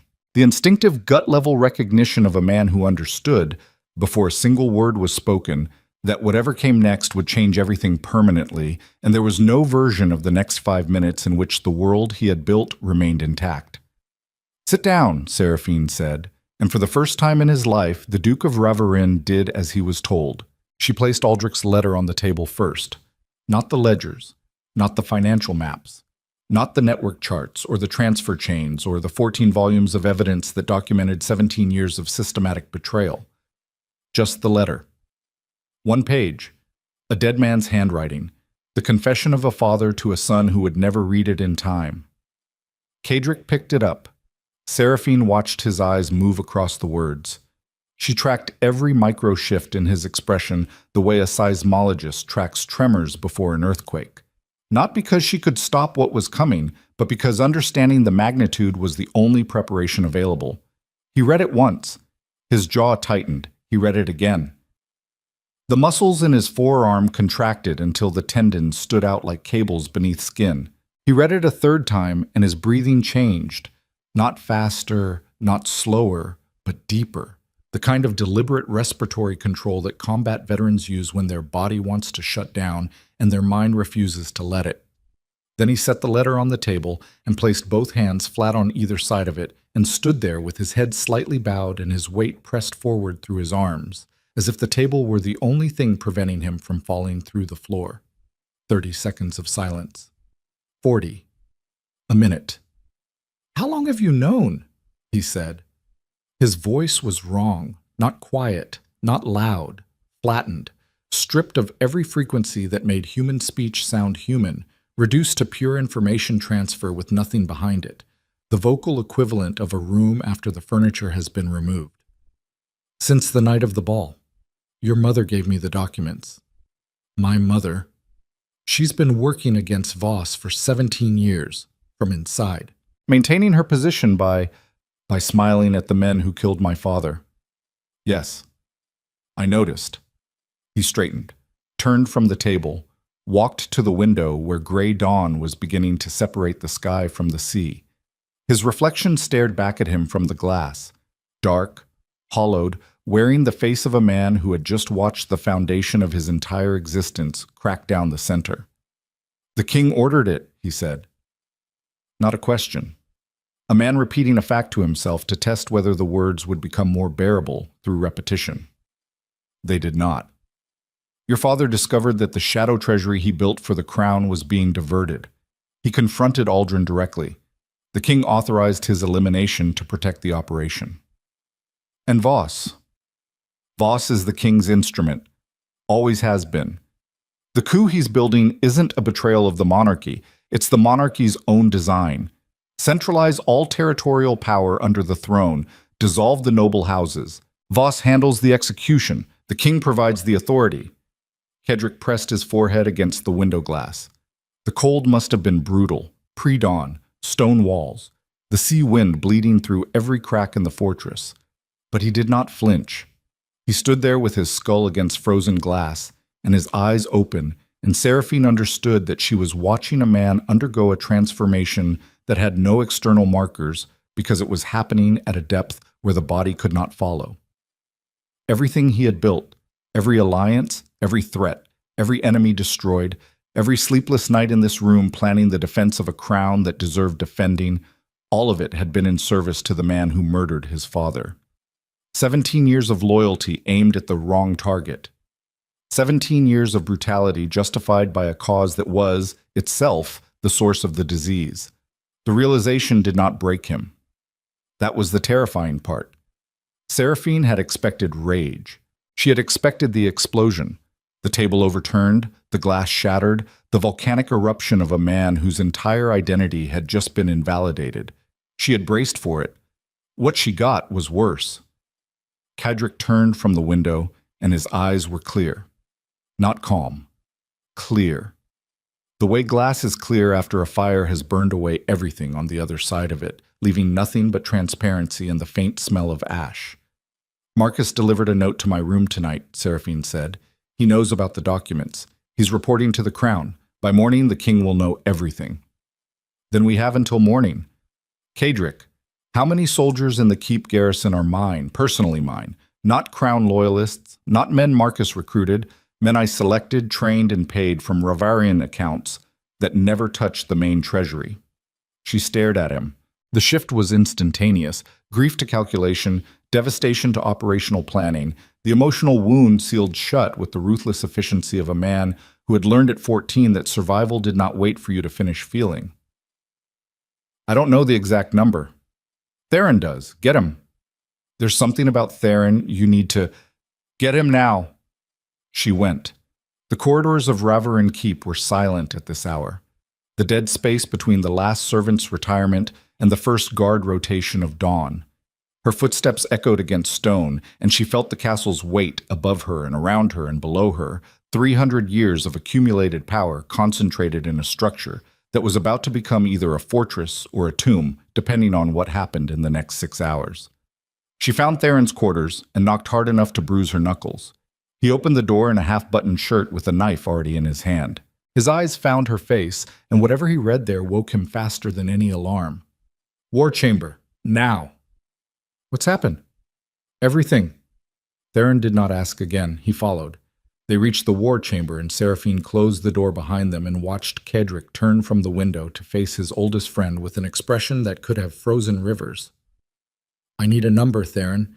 How many garrison soldiers are Ravarin loyal, independent of crown chain of command? Theron looked between Kedrick and Seraphine. He read the room in 3 seconds. The letter on the table, the document case, Seraphine's expression, the particular quality of the Duke's stillness, and his face went white. What did you find? Answer the question. 240, maybe 260 if you count the dock guards and the northern checkpoint units I rotated in last month. Against how many crown loyalists inside these walls? Kedrick, tell me how many? Theron swallowed. If Marcus has been turning garrison members for years, which is what I'm guessing you're about to tell me, then we could be looking at a third of the keep force compromised. Maybe more. 500 men who answer to whoever Marcus answers to before they answer to you. The king, Kedrick said. The word landed like a body hitting stone. Theron's face went through 3 expressions in rapid succession, confusion, comprehension, horror, and settled on the 4th, which was the expression of a man whose worst suspicions have been confirmed and who now has approximately 5 seconds to decide whether he's going to survive or not. The king ordered my father's murder, Kedrick continued. Voss works for the crown, not against it. The conspiracy to dissolve the noble houses is royal policy, not rebellion. Marcus has been reporting to Aldrin for 31 years, and as of tonight the king knows we have proof. Theron sat down. Not in a chair, on the floor, He simply lowered himself to the stone and sat there with his back against the wall, and his knife still in his hand and his eyes focused on something that wasn't in the room. Theron, Seraphine's voice was sharp. I need to ask you something, and I need the truth. 4 months ago, you accessed the South Tower cellars. Your name is in the restricted access log. Why were you there? His eyes snapped to her. Something moved through them. Surprise, then understanding, then a recognition that if she was asking the question, she had already considered the worst possible answer. I found the dead drop in February, he said. Traced Marcus to it the same way you did, I'm guessing. Followed him. Found the cavity in the wall. I didn't report it to Kaedric because I didn't know who Marcus was reporting to, and I needed to determine whether the Duke himself was... He stopped, looked at Kaedric. Whether you were part of it. You suspected me. I suspected everyone. That's the job you gave me. And your conclusion? That you are exactly the stubborn, brutal, self-destructive idiot you appear to be, and that if you were running a conspiracy, it would be the most poorly concealed conspiracy in the history of political intrigue because you have the subtlety of a siege engine. Despite everything, despite the collapsing world, despite the approaching dawn that would bring the king's response down on them like a hammer, something passed between the two men that looked almost like trust. Not the trust of certainty. The trust of men who have survived enough together that doubt, while present, is no longer enough to override shared history. We have hours, Kaedric said, not days. The moment Marcus's report reaches Aldrin, the Crown will move to neutralize this house. Military force. Political isolation. Asset seizure. Everything the Shadow Treasury was designed to finance. We are now the target. Then we need allies, Theron said, getting to his feet. The noble houses. If they learn the king is planning to dissolve their authority, they won't believe a duke accused of treason. We need proof delivered by someone they trust. Kaedric turned to Seraphine. Your father was respected across the northern and eastern provinces. His name still carries weight. If his daughter presents his evidence, his journal, his research, combined with these documents, to the right houses at the right moment, it changes the calculation. Which houses? House Drenmore controls the eastern military corridor. House Ashford holds the grain reserves. House Pellerin, I know, the son is a monster, but the old lord still commands 40,000 infantry, and he will not kneel to a king who plans to strip his family's authority. Those three, presented with irrefutable evidence, will move. And while I'm delivering evidence to 3 houses across 2 territories, what are you doing? Kaedric's expression settled into something that made the air in the room feel heavier. I'm going to kill Marcus Fell. Then I'm going to seal Ravarin Keep, dismiss every soldier whose loyalty I can't verify within the hour, and prepare this fortress for siege. Against the crown.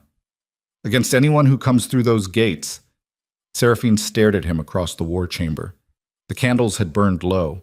Dawn was creeping across the sea outside, turning the water from black to gray to the color of hammered iron.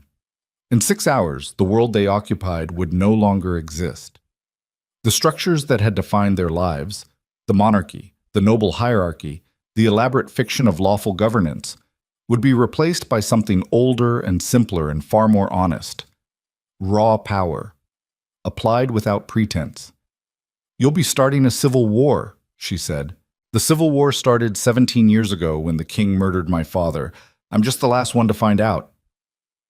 Theron was already moving, pulling maps from the wall, marking positions, calculating logistics with the practiced urgency of a man who had been preparing for a scenario he hoped would never arrive.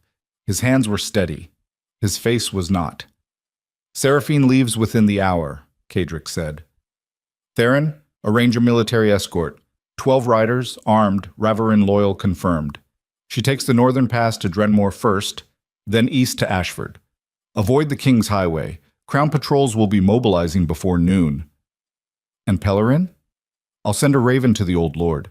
If he's smart, and he is, he'll read the message for what it is. A chance to survive. Seraphine began gathering the documents. Her hands moved with the mechanical precision of someone operating on training rather than conscious thought, because conscious thought at this moment would have required her to fully process the fact that she was about to ride out of Ravarin Keep, carrying evidence that would either save the Northern Territories or get her killed before she reached the first checkpoint. A hand closed around her wrist. She looked up. Cadric stood directly in front of her, close enough that she could see the individual threads of silver in his dark hair and the pulse beating in his throat and the particular shade of gray in his eyes that she had never been able to name because it kept changing depending on what he was feeling, and right now it was changing fast. "If I don't see you again," he said, "don't. If I don't see you again, you need to know that bringing you inside these walls was not strategy. It was not political calculation. It was not—" He stopped. His jaw worked. The man who commanded armies and terrorized kingdoms was struggling with 4 words that most people learn to say before they learn to fight. "It was the only thing I've done in 17 years that had nothing to do with survival." Seraphine looked at the hand on her wrist. His grip was firm, but not tight. She could have pulled free. He would have let her. That was the part that undid her. Not the strength, but the restraint. The conscious choice to hold without trapping. The discipline it took for a man built entirely from control to offer contact without ownership. "I'll see you again," she said, "because you are too stubborn to die and I am too angry to let you." She pulled free, took the documents, left the war chamber without looking back because looking back was a luxury, and luxuries were things she had stopped affording the night her father died. 40 minutes later, she rode out of Rivarin Keep on a black horse with 12 armed riders flanking her and the most dangerous collection of documents in the kingdom's history strapped to her body beneath a riding cloak. Behind her, the fortress gates closed with the sound of iron teeth meeting, and inside the walls, the Duke of Rivarin began the systematic dismantling of everything he had spent his life building. Marcus Fell was in the kitchen corridor when Cadric found him. The head of household was reviewing morning supply manifests with a junior steward, dressed in his usual precise attire, carrying the same leather ledger he had carried every day for 3 decades. The picture of institutional reliability. The picture of a man so thoroughly embedded in the architecture of the house that removing him felt less like extracting a traitor and more like pulling a load-bearing wall out of a structure and hoping the ceiling held. Cadric did not announce himself. He walked down the corridor at the same measured pace he always used, and Marcus looked up from his manifests with the same respectful attention he always gave, and for 1 fraction of a second the 2 men occupied the same reality they had shared for 31 years, master and servant, duke and steward, the fundamental transaction of trust that held a household together. Then Cadric spoke. "How long?" 2 words. Marcus heard them the way a man hears the first crack of ice beneath his feet. The sound that tells you the surface you're standing on has stopped being solid, and there is nothing you can do about the physics of what happens next. The steward's face did not change. 31 years of practice held the mask in place for approximately 4 seconds. Then it crumbled. Not dramatically, not with confession or defiance. It simply fell away, like plaster from a wall that has been holding too long, revealing the raw material underneath it. A man in his 60s with tired eyes and the expression of someone who has been carrying a weight so long that discovery felt less like catastrophe and more like relief. "Since before your father died," Marcus said. Cadric hit him, not with the calculated precision of a duke administering punishment, with the raw, graceless fury of a 14-year-old boy who had found his father's body in the northern forest and had been waiting, without knowing it, for 17 years to find the person who helped put it there. His fist connected with Marcus's jaw, and the old man went down hard against the stone floor, and the supply manifests scattered like leaves. And the junior steward fled down the corridor with a sound that might have been a scream or might have been the instinctive vocalization of a human being witnessing something they understood. On a cellular level, they were not meant to see. Marcus lay on the floor with blood on his lip. He did not try to stand. "I served your father before I served the king," he said. "Aldrich knew the risks. He chose to confront the crown anyway. I begged him not to. I begged him to take you and your mother and disappear into the southern territories. He refused because he believed the truth would matter. He believed that if the noble houses knew what the king was doing, they would unite against the throne and the system would correct itself. And you reported his plans to Aldrin. I reported his movements, his schedule, his research progress. I did not know they would kill him. I believed, I was told, that the king would simply remove him from his position, strip the duchy, Exile the family. I did not know about the men in the forest until after. And then you stayed. Where would I go? I knew what the king was capable of. I knew what happened to people who tried to leave his service. So I stayed. I managed your household. I raised the logistics of your castle. I watched you grow into exactly the kind of man the crown feared most, and I reported every detail because the alternative was my own death and the deaths of every person connected to me. Kedrick stood over him. His knuckles were bleeding. His breathing was controlled through an effort of will so massive it was almost visible. The chest expanding, the shoulders locked, the jaw set at an angle that spoke of muscles fighting muscles. The body's desire to destroy at war with the mind's recognition that destruction in this moment would cost more than it paid. Names, Kedrick said. Every soldier in this garrison who reports to you. Every servant, every guard, every person in this castle whose loyalty runs through you to the crown. All of them. Now. Marcus gave them. Sitting on the floor with blood drying on his chin, he recited names and positions and rotation schedules from memory with the meticulous accuracy of a man who had managed a double operation for 3 decades and had every detail cataloged in a mind that functioned like a filing system, even as the rest of him collapsed. 47 names. 47 people inside Raverin Keep whose loyalty belonged to the crown, more than Theron had estimated, nearly a quarter of the castle's operational staff. Kedrick listened to every name. Then he summoned 4 guards, men whose names had not appeared on Marcus's list, and gave 3 orders. Confine Marcus to the lower cells. Seal the keep. Begin separation of all listed personnel from operational positions immediately. He did not raise his voice. He did not need to. The guards moved with the urgent precision of men who had been trained by the Duke personally and who understood, from the particular quality of his stillness, that the situation had passed beyond the point where normal protocols applied. Within the hour, Raverin Keep transformed. Gates locked, drawbridges raised. The harbor chain, 300 feet of forged iron links thick as a man's thigh, rose from the seafloor and sealed the port entrance. Signal fires ignited along the northern cliff towers, visible for miles, sending a message to every Raverin loyal outpost in the territory. The Duke had gone to war. Not against a chancellor, not against a conspiracy, against the crown itself. By noon, the first reports arrived by Raven.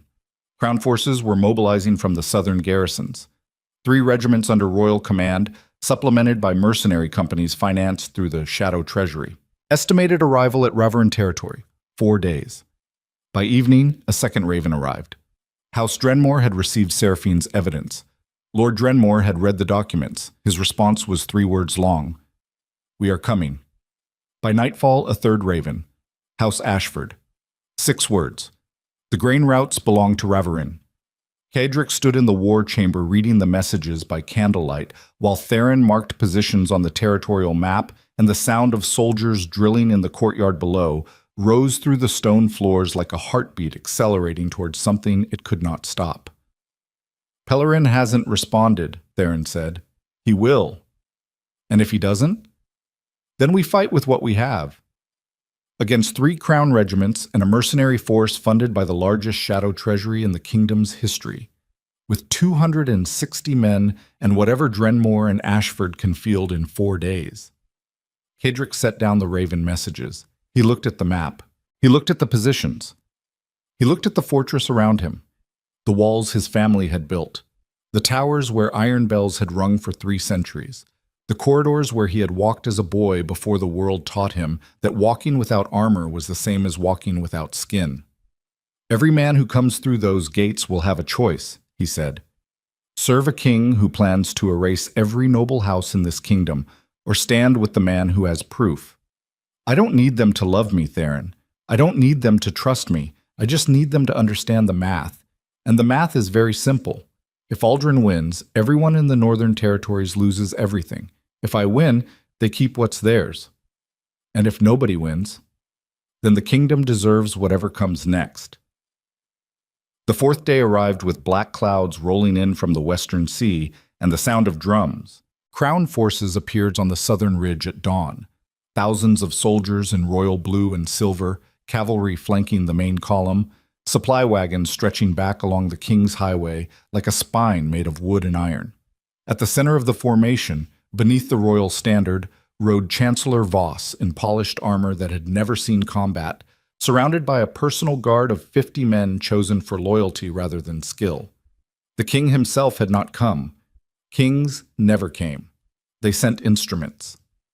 Cedric watched from the highest tower of Ravarin Keep with a telescope pressed to his eye and the wind tearing at his coat and his face showing nothing, nothing at all, to the officers standing behind him waiting for orders. 3 regiments, Theron confirmed, squinting at the ridge, plus Voss's mercenary companies on the eastern flank. Total force, estimate 6,000 to 7,000. And ours. With Drenmore's cavalry, which arrived last night, 480. Ashford sent 200 infantry and secured the grain stores, which means the Crown force has no local supply line. They're operating on what they carried. How long can they sustain a siege without resupply? 3 weeks, maybe 4 if they ration. We can hold 4 weeks.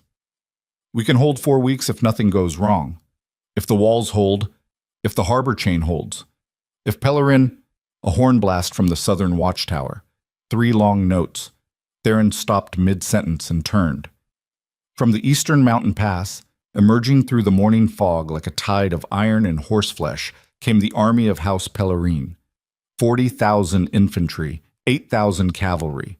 War engines pulled by teams of draft horses that shook the mountain road with every step. At the head of the column, mounted on a war horse the color of dried blood, rode old Lord Pellerin himself, 72 years old, half-blind in one eye, and radiating the particular menace of a man who had spent 5 decades acquiring power and had just learned that his king intended to take it from him. Theron exhaled. The old bastard came. Cedric lowered the telescope. No. The old bastard calculated. There's a difference. Below them, the Crown forces saw the Pellerin army emerging on their eastern flank, and the formation shuddered. Officers shouted. Cavalry repositioned. The neat geometric lines of royal discipline rippled with the first tremor of an army realizing it was no longer facing a siege. It was facing an encirclement. Cedric turned from the tower and descended the stairs with a pace that accelerated with every step. Not running, never running, but moving with the compressed urgency of a man whose entire life had been building toward the next 30 minutes, and who understood, with the clarity that comes only when every alternative has been eliminated, that the man who walks into battle slowest is the man who has already accepted what it will cost. He reached the courtyard. His officers waited. 260 Ravarin soldiers stood in formation beside 400 Drenmore cavalry, every face turned toward the Duke with the expression of men who had made their calculation and chosen the side that asked more of them, because men who have nothing left to lose follow the leader who demands the most, not despite the cost, but because the cost is the only thing that proves the cause is real. Cedric mounted his horse. Black. 17 hands. Breed for war in the same northern mountains that had forged the man on its back. He did not give a speech. Speeches were for leaders who needed to convince. The men in this courtyard had already decided. They did not need words. They needed direction. "Open the gates," he said. The iron teeth parted. And the Duke of Ravarin rode out to meet the army of a king who had murdered his father, betrayed his house, and made the catastrophic miscalculation of assuming that the most dangerous man in the kingdom could be controlled.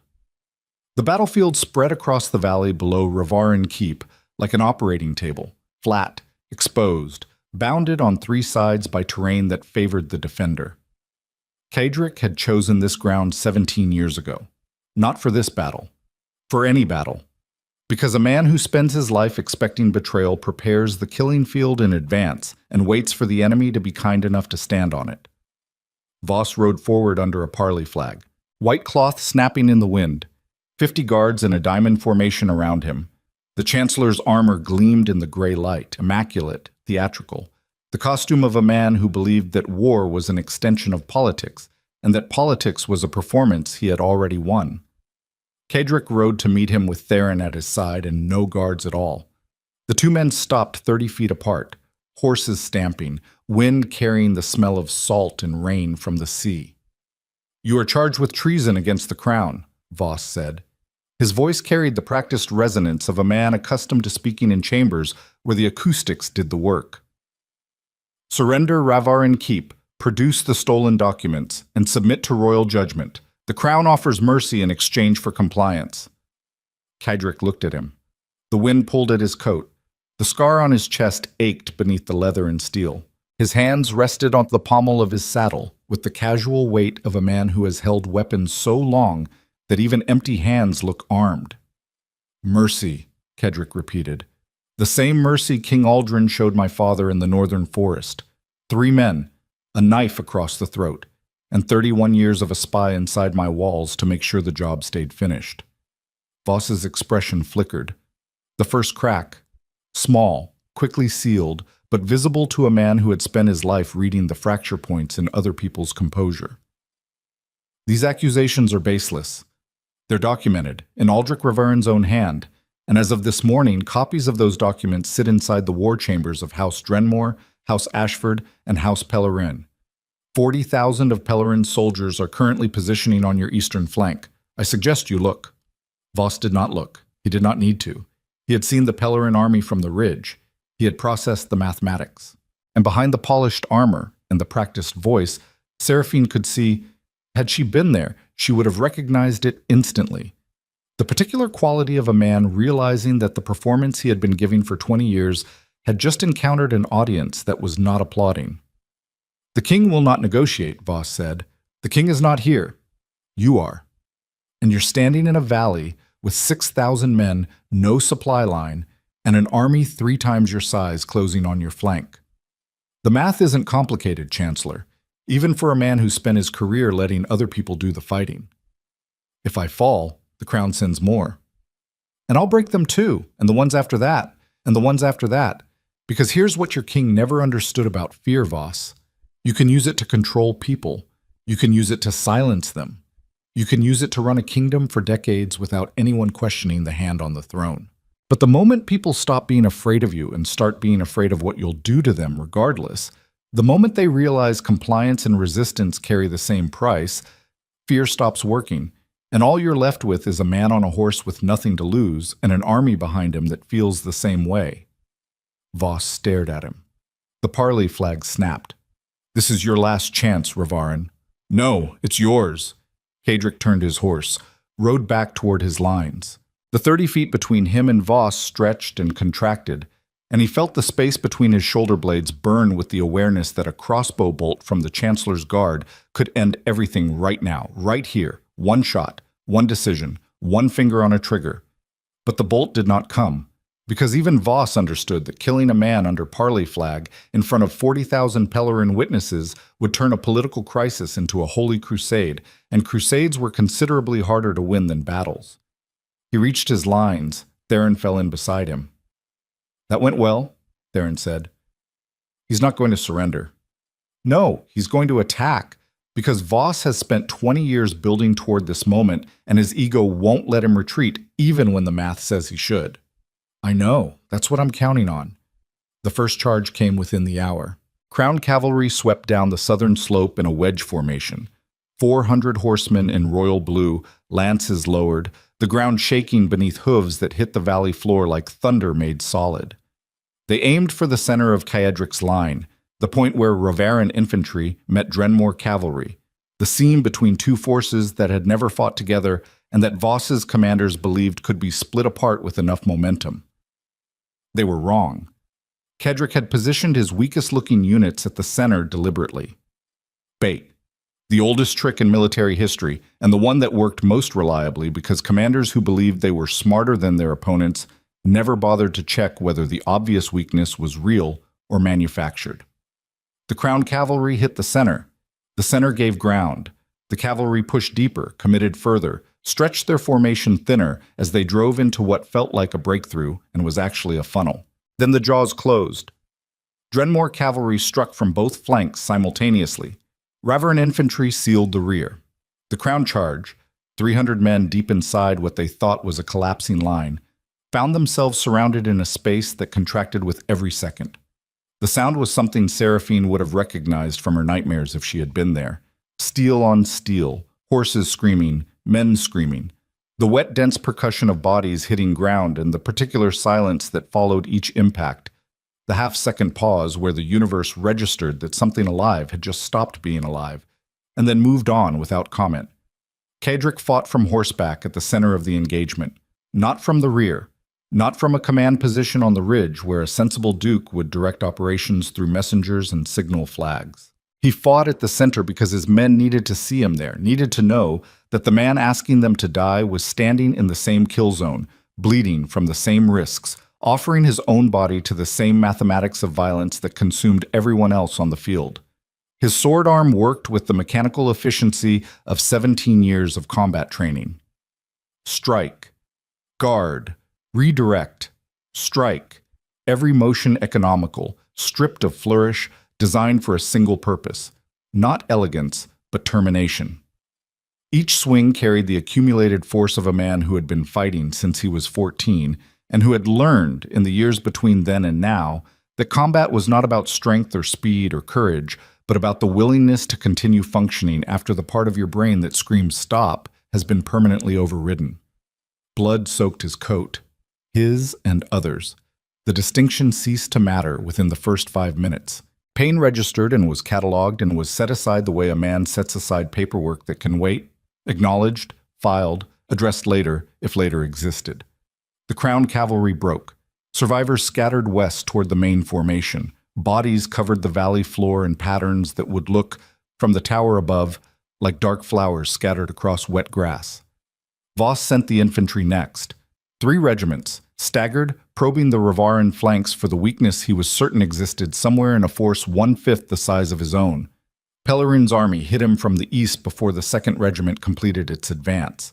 40,000 men descending from the mountain pass with the unhurried, grinding momentum of an avalanche that has already done its calculations and found them satisfactory.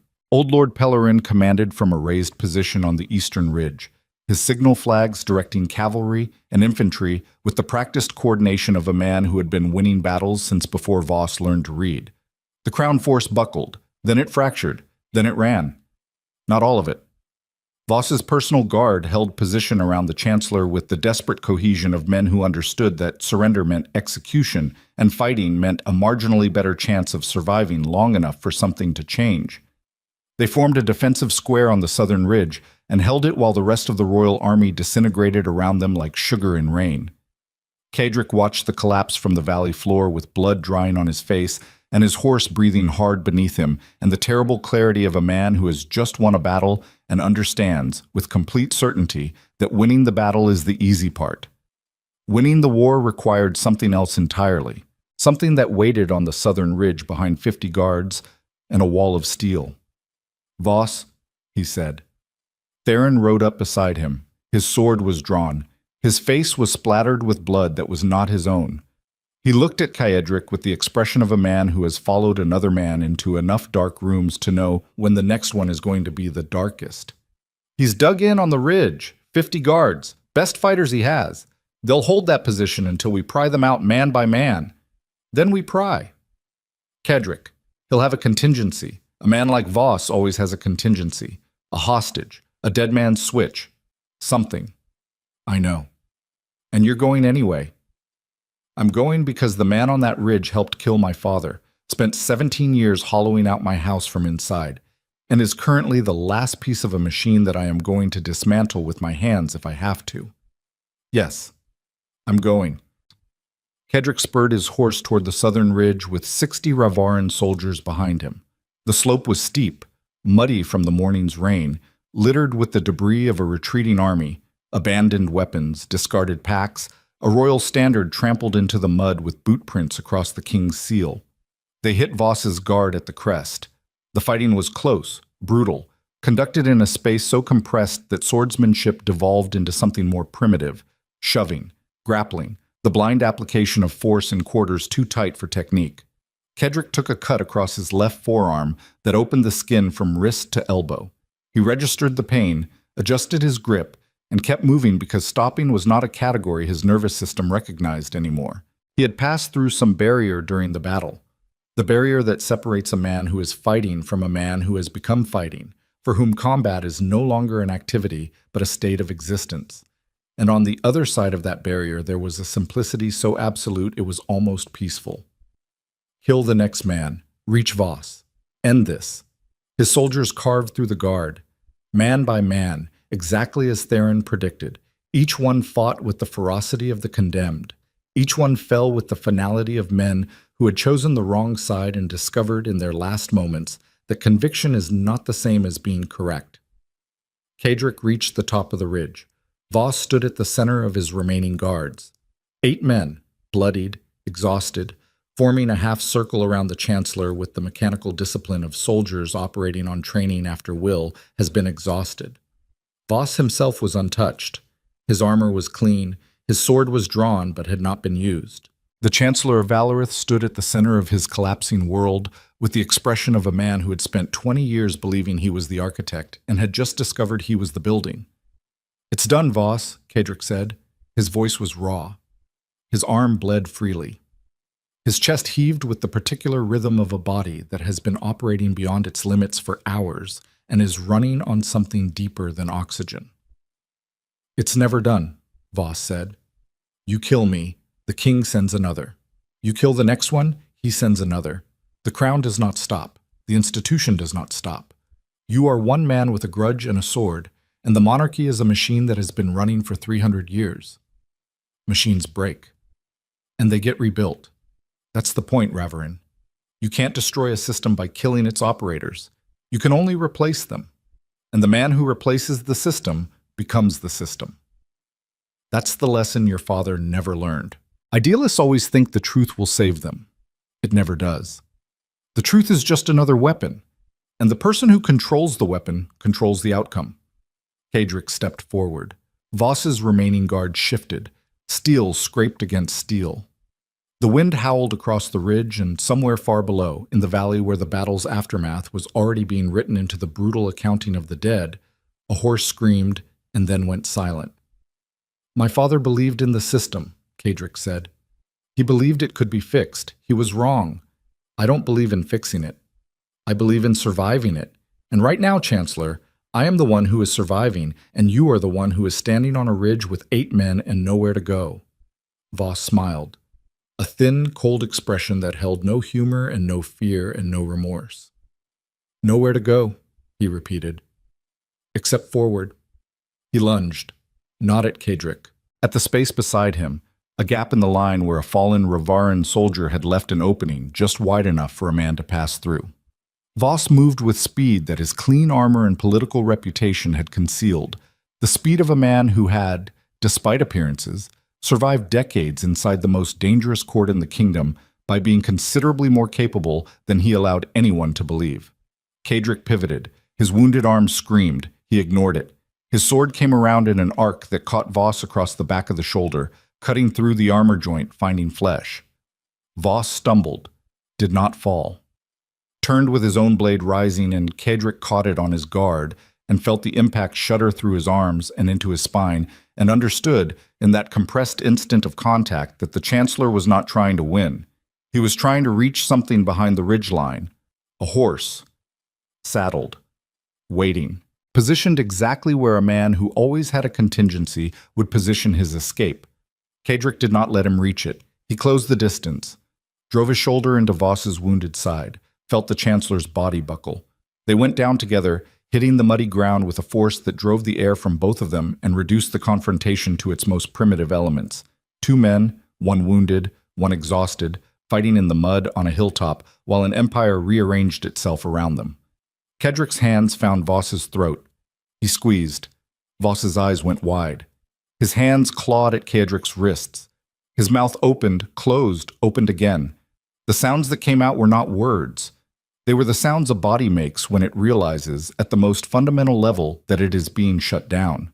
And in that moment, his hands around the throat of the man who helped destroy his family, his knees in the mud, his blood mixing with the rain, Cedric felt something he had not felt in 17 years.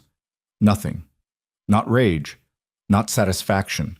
Not the cathartic release that revenge was supposed to deliver. Nothing. A void where the anger had been, vast and cold and absolutely silent. And in that silence he heard the truth that no one had ever told him, because no one who knew it had survived long enough to pass it on. Killing the man who hurt you does not fill the space the hurt created. It just shows you how big the space actually is. His hands loosened. Not from mercy, from recognition. The recognition that what he needed from this moment could not be taken from a dying man's last breath, and that holding on any longer would not make him stronger. It would make him exactly what Voss had called him, an operator, a replacement part in the same machine. He released Voss's throat. The Chancellor gasped, coughed, sucked air in ragged bursts. Kedrick stood. He looked down at the man in the mud, broken, bleeding, utterly defeated, and spoke 5 words. "You'll stand trial, publicly," because the truth was a weapon. And Kedrick had finally learned how his father had intended it to be used, not in the dark, not through assassination or conspiracy or the quiet elimination of inconvenient people, in the open, where everyone could see, where the machine could not hide behind the mechanics of power, where the cost of what had been done would be measured not in bodies, but in testimony, in evidence, in the permanent, irrevocable exposure of every lie that had held the system together. Voss stared up at him from the mud with an expression that was, for the first time, genuinely afraid.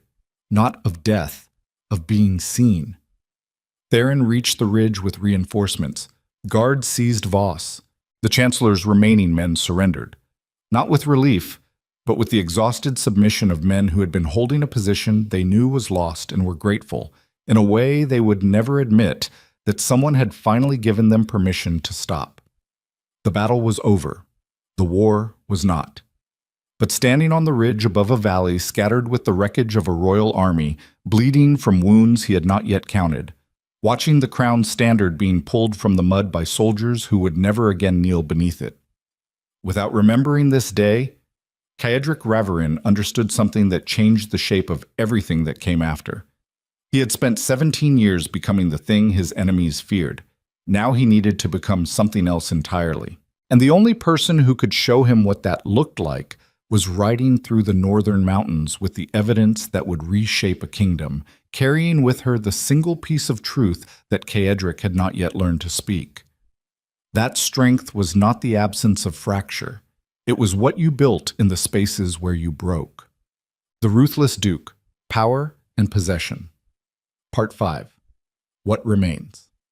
The aftermath of battle smells like nothing the living are prepared for. Not just blood, although there was blood, pooled in the mud of the valley floor, streaked across stone walls, dried to rust-colored maps on the armor of men who would never wear it again. Not just smoke, although the western supply wagons burned for hours, and the wind carried their char across the ridge until every breath tasted like the inside of a furnace. It was something underneath those smells, something biological and ancient that the body recognized before the mind could name it, the smell of a place where the agreement between the living and the dead had been renegotiated by force, and the dead had been given considerably more territory than anyone planned. Kedrick walked the valley at dusk, alone. He had ordered Theron to manage the prisoner logistics and the wounded and the 1,000 administrative details that followed violence the way debris follows an explosion. He needed the solitude not as luxury, but as function. The way a machine needs cool-down time after operating at redline. Not because the machine wants to stop, but because the metal will warp if it doesn't. He counted the dead, not all of them. Counting all of them would take days and other men with ledgers, and the particular emotional calluses required to reduce human beings to numbers on a page. He counted the ones he recognized, Raverin soldiers whose faces he knew, men he had trained, men he had promoted, men who had stood in formation that morning with their eyes on him, trusting. And trust was the word, the exact word, the word that sat in his chest like a stone, that the man leading them was worth following into this. 14 Raverin dead, 31 wounded. The numbers were small by military standards. Strategists would call it a decisive victory with minimal casualties, but strategists measured in percentages, and Kedrick had never learned to think of the men under his command as percentages, no matter how hard he tried, no matter how much easier the math would be if he could. He stopped beside a body wearing the blue and silver surcoat of the crown. Young, Barely 20. A boy from the river provinces, maybe, sent north to fight a duke he had never met on behalf of a king he had never seen, dying in a valley he could not have found on a map 3 weeks ago. Kadric looked at the boy's face, open-eyed, frozen in an expression that held more surprise than fear, and felt the void inside him expand another degree. This was the cost. Not the grand cost. Not the political reshaping of a kingdom, or the collapse of a monarchy, or the historical significance that scholars would assign to this day in years to come. This, a dead boy in the mud, who had been alive that morning, and who would never know why, because the reasons were buried so deep inside the machinery of power that the people who died for them never saw them, and the people who made them never bled. Kadric knelt beside the body. He did not touch it. He stayed there for 17 seconds, one for each year since his father's death, and then he stood and walked away, carrying the weight of that face the way he carried every other weight. Silently. Completely. Without the release of setting it down. The fortress received him back the way fortresses do. Stone walls, iron gates, the mechanical processes of security and logistics resuming around him like a river resuming its course after a stone has been thrown into it. The stone changes nothing. The river simply absorbs the disruption and continues. Servants moved through the corridors with lowered eyes. Soldiers saluted at doorways. The entire apparatus of House Reverin reorganized itself around the reality that the Duke had returned from battle alive, and that the world he returned to was fundamentally different from the one he had left. Theron met him in the corridor outside the war chamber. The man looked like he had aged 5 years in 12 hours. Gray in his stubble, shadows beneath his eyes, the particular posture of a body running on willpower after everything else has been spent. Voss is in the lower cells, secured. His guards surrendered, all of them. We've got testimony from 6 officers willing to confirm the king's involvement in exchange for clemency. Pellerin? The old lord is established on the eastern perimeter. He's not leaving until he has a formal agreement guaranteeing his territorial sovereignty. I suggest we give him one before he decides to negotiate with whoever replaces Aldrin. Drenmore and Ashford? Holding the valley. Their commanders want a council. All the major houses at one table, hammering out what comes next. What comes next? Kadric repeated the phrase with the flat intonation of a man tasting something bitter. 4 hours ago, we were fighting for survival. Now they want governance. That's how it works. You break the old structure, and every person who helped you break it immediately starts building the new one, with themselves inside it, preferably near the top. I know how it works. Then you know we need to move fast. The crown isn't finished. Aldrin still sits in the capital with the royal guard, and whatever loyalists haven't heard the news yet. If we don't establish a governing coalition before word spreads, we get 6 months of chaos, while every minor lord with a private army decides the throne is empty and makes a grab. Kadric entered the war chamber. The maps were still spread across the table. The whiskey bottle was where he had left it the night before. 1,000 years ago, in a different universe, when the most pressing crisis was a spy in his household, and the most complicated relationship was the one he refused to name. He poured a glass, drank it. The whiskey burned a path through exhaustion and pain and the dull, persistent ache in his wounded arm that he had been ignoring since the ridge. Where is Seraphine? Theron hesitated. The hesitation lasted less than a second, but Kadric caught it. He caught everything. That was his curse. The inability to stop processing, stop reading, stop analyzing, even when the data being analyzed was the expression on the face of the only friend he had left. She rode for Pellerin's camp 3 hours ago. The old lord specifically requested her presence before he would commit his forces. She's the one carrying the documents. She's the one who can authenticate them. She's in Pellerin's camp. Under guard, protected. She's fine. She's in the camp of a man whose son has a documented history of violence toward women, negotiating the fate of the kingdom with evidence that makes her the most important witness in Valorith. Fine is not the word I would use. The old lord is not his son. The old lord is a man who has spent 50 years acquiring power through any means available, and right now Seraphine is the most valuable asset in the Northern Territories. Do not tell me she's fine. Tell me she has an escort that answers to me, personally. She does. 12 Ravaran riders, hand-selected. They have orders to bring her back here at her request or at yours. Kadric set down his glass. The tension in his shoulders did not release. It had not released in weeks, possibly months, possibly 17 years. The tension was structural. It was load-bearing. Removing it would require dismantling things he was not yet prepared to dismantle. Send word to Pellerin. The council meets here, Ravaran Keep. 2 days from now. All major houses represented. Seraphine presents the evidence formally, in front of every lord with a stake in what comes next. No back-channel deals, no private negotiations. Everything in the open. In the open. Theron leaned against the doorframe. Since when do you do anything in the open? Since I learned what happens when you don't. Theron looked at him for a long moment. Something passed through his expression. Not surprise, not skepticism, but the careful recalibration of a man updating his understanding of someone he thought he knew completely. You've changed, Theron said. I've been educated, violently and against my will, but educated. And what exactly did the education teach you?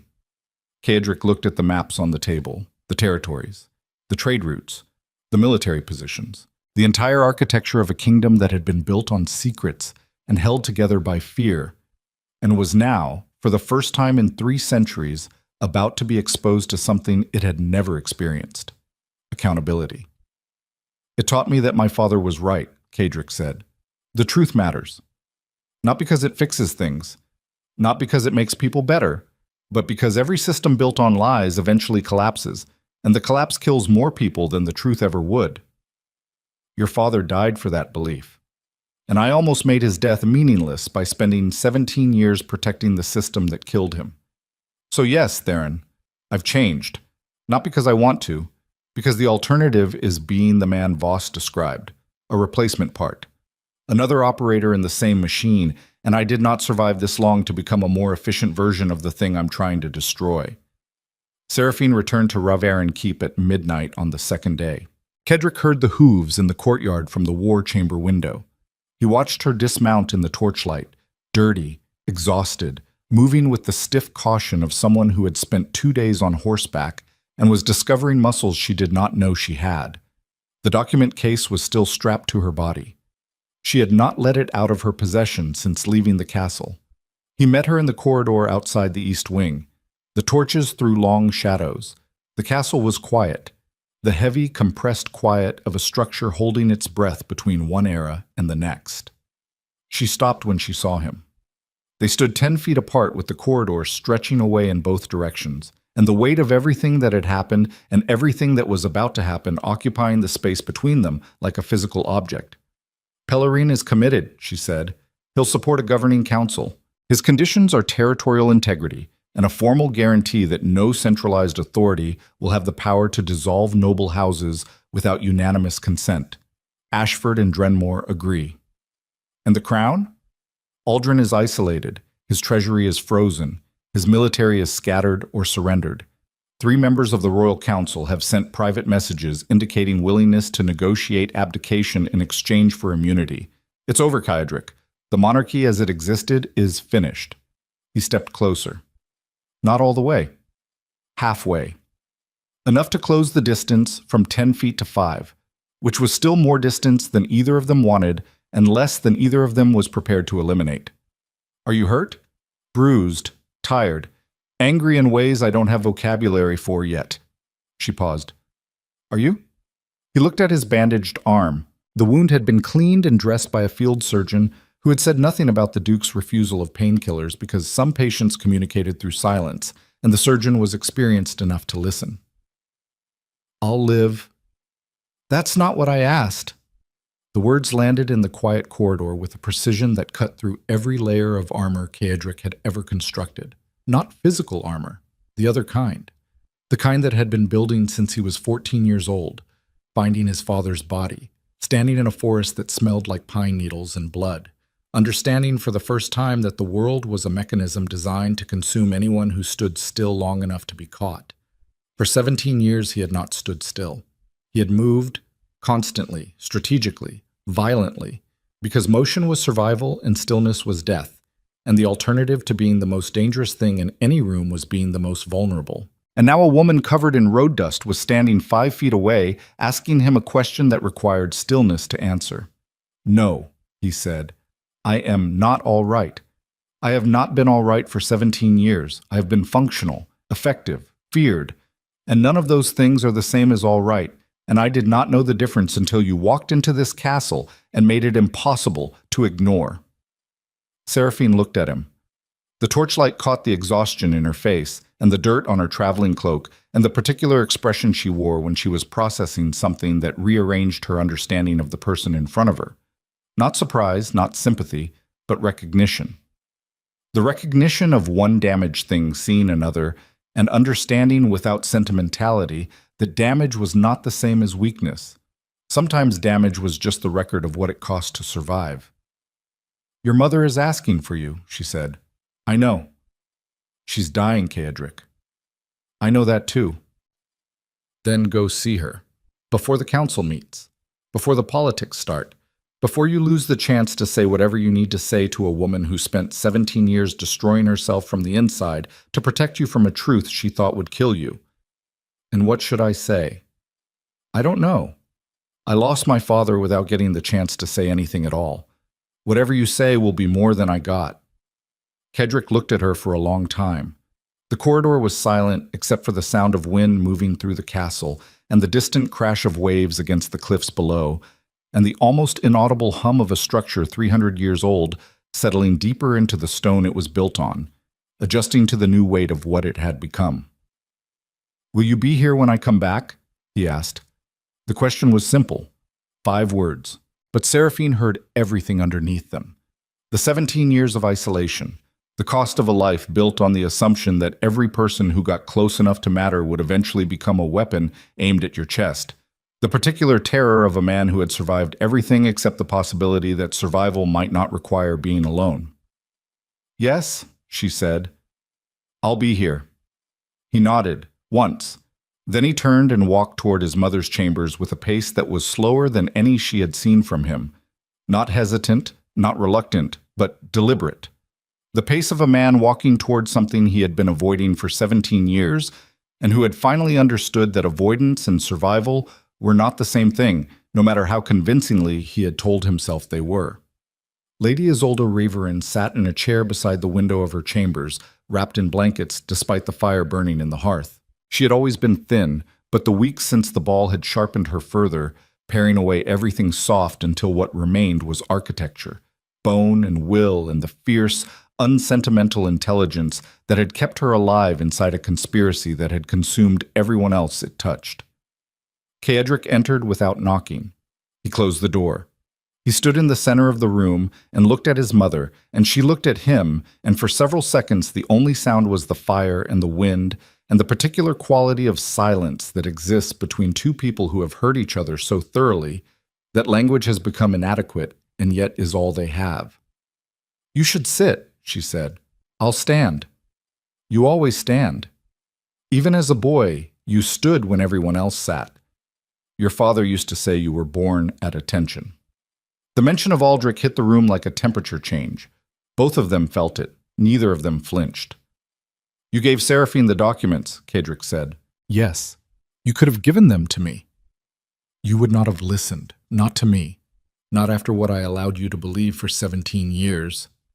What you allowed me to believe. That you were complicit. That you stood beside the men who killed my father and chose politics over justice. That is what you allowed me to believe." "Yes." "Why?" Isolde's hands folded in her lap. Her fingers were thin, the knuckles swollen, the hands of a woman whose body was failing while her mind remained savagely intact. Because the alternative was telling a 14-year-old boy that his king killed his father and that his mother was working to destroy the crown from inside. You were angry, Kaedric. You were grief-stricken and brilliant and absolutely reckless. And if you had known the truth at 14, you would have done something magnificent and suicidal, and this house would have died with you. I chose to let you hate me, because your hatred kept you alive. You don't get to decide that. I did decide it. I decided it every day for 17 years. Every morning I woke up, and chose to be the mother you despised rather than the mother who told you the truth and watched you ride to the Capitol and die on the steps of the palace in a gesture that would have been noble and brave and entirely futile. Kadrick's breathing had changed. Seraphine would have recognized the pattern, the deeper rhythm, the controlled expansion, the body fighting to process emotion through respiratory mechanics, because the alternative was processing it through the nervous system, and the nervous system was already overloaded. "You sacrificed everything," he said. "I sacrificed your love," which was everything, yes. She paused. Her eyes held something that 17 years of calculation and camouflage had not been able to extinguish. "But you are alive. You are standing in this room, having won a battle that changes the kingdom, and you are alive. And I will accept any judgment you pass on me, any condemnation, any version of the truth you need to believe, because the only outcome that ever mattered to me was achieved the moment you walked through that door." Kadrick sat down. Not in a chair. On the floor. The same way Theron had sat in the war chamber when the truth hit too hard for posture, lowering himself to the stone with his back against the wall, and his wounded arm cradled against his chest, and his head tilted back and his eyes closed, and the entire apparatus of power and fear and control that he had built around himself over 17 years, stripped away in a single involuntary motion until what remained was not a duke, not a warlord, not the most dangerous man in the kingdom, but a son sitting on the floor of his mother's room trying to find the words for something that words were not designed to carry. "I wasted years," he said, "hating you. I spent years in the same castle with you, walking past you in corridors, refusing to meet your eyes at state dinners, constructing an entire architecture of coldness that I maintained with the same discipline I used to run a duchy. And the whole time you were fighting the same war I was fighting, alone, without help, without acknowledgement, without the basic dignity of being understood. I did not need to be understood. I needed you to survive. And now?" Isolde smiled. It was a small expression, cracked and imperfect.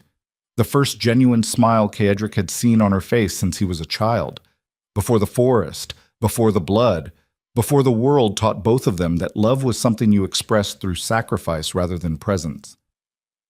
"Now I need you to do something considerably harder than surviving," she said. "What?" "Build something worth surviving for." The council met 3 days later in the Great Hall of Raverin Keep.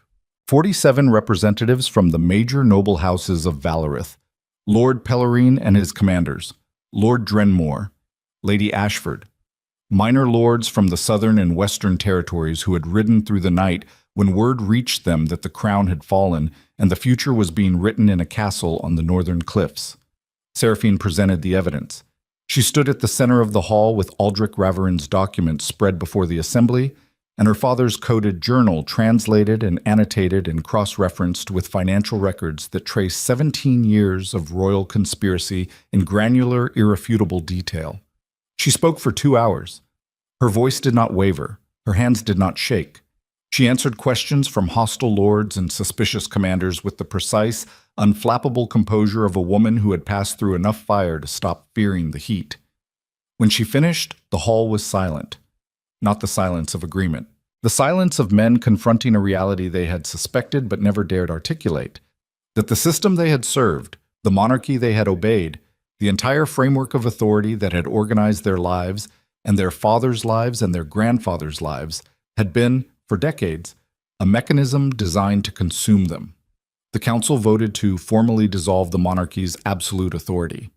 In its place, a governing coalition, the noble houses sharing power through a legislative body with rotating leadership, territorial sovereignty guaranteed by mutual treaty, and a central judicial authority with the power to investigate and prosecute corruption at every level, including the highest.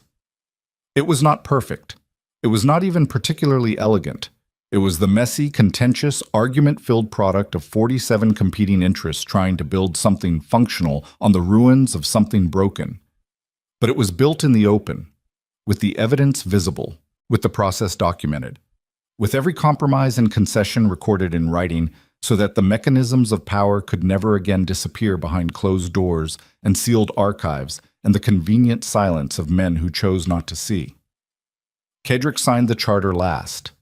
He held the pen over the parchment for several seconds, looking at the document that would formally end 3 centuries of Valorith monarchy and replace it with something fragile and uncertain and entirely dependent on the willingness of powerful people to restrain themselves.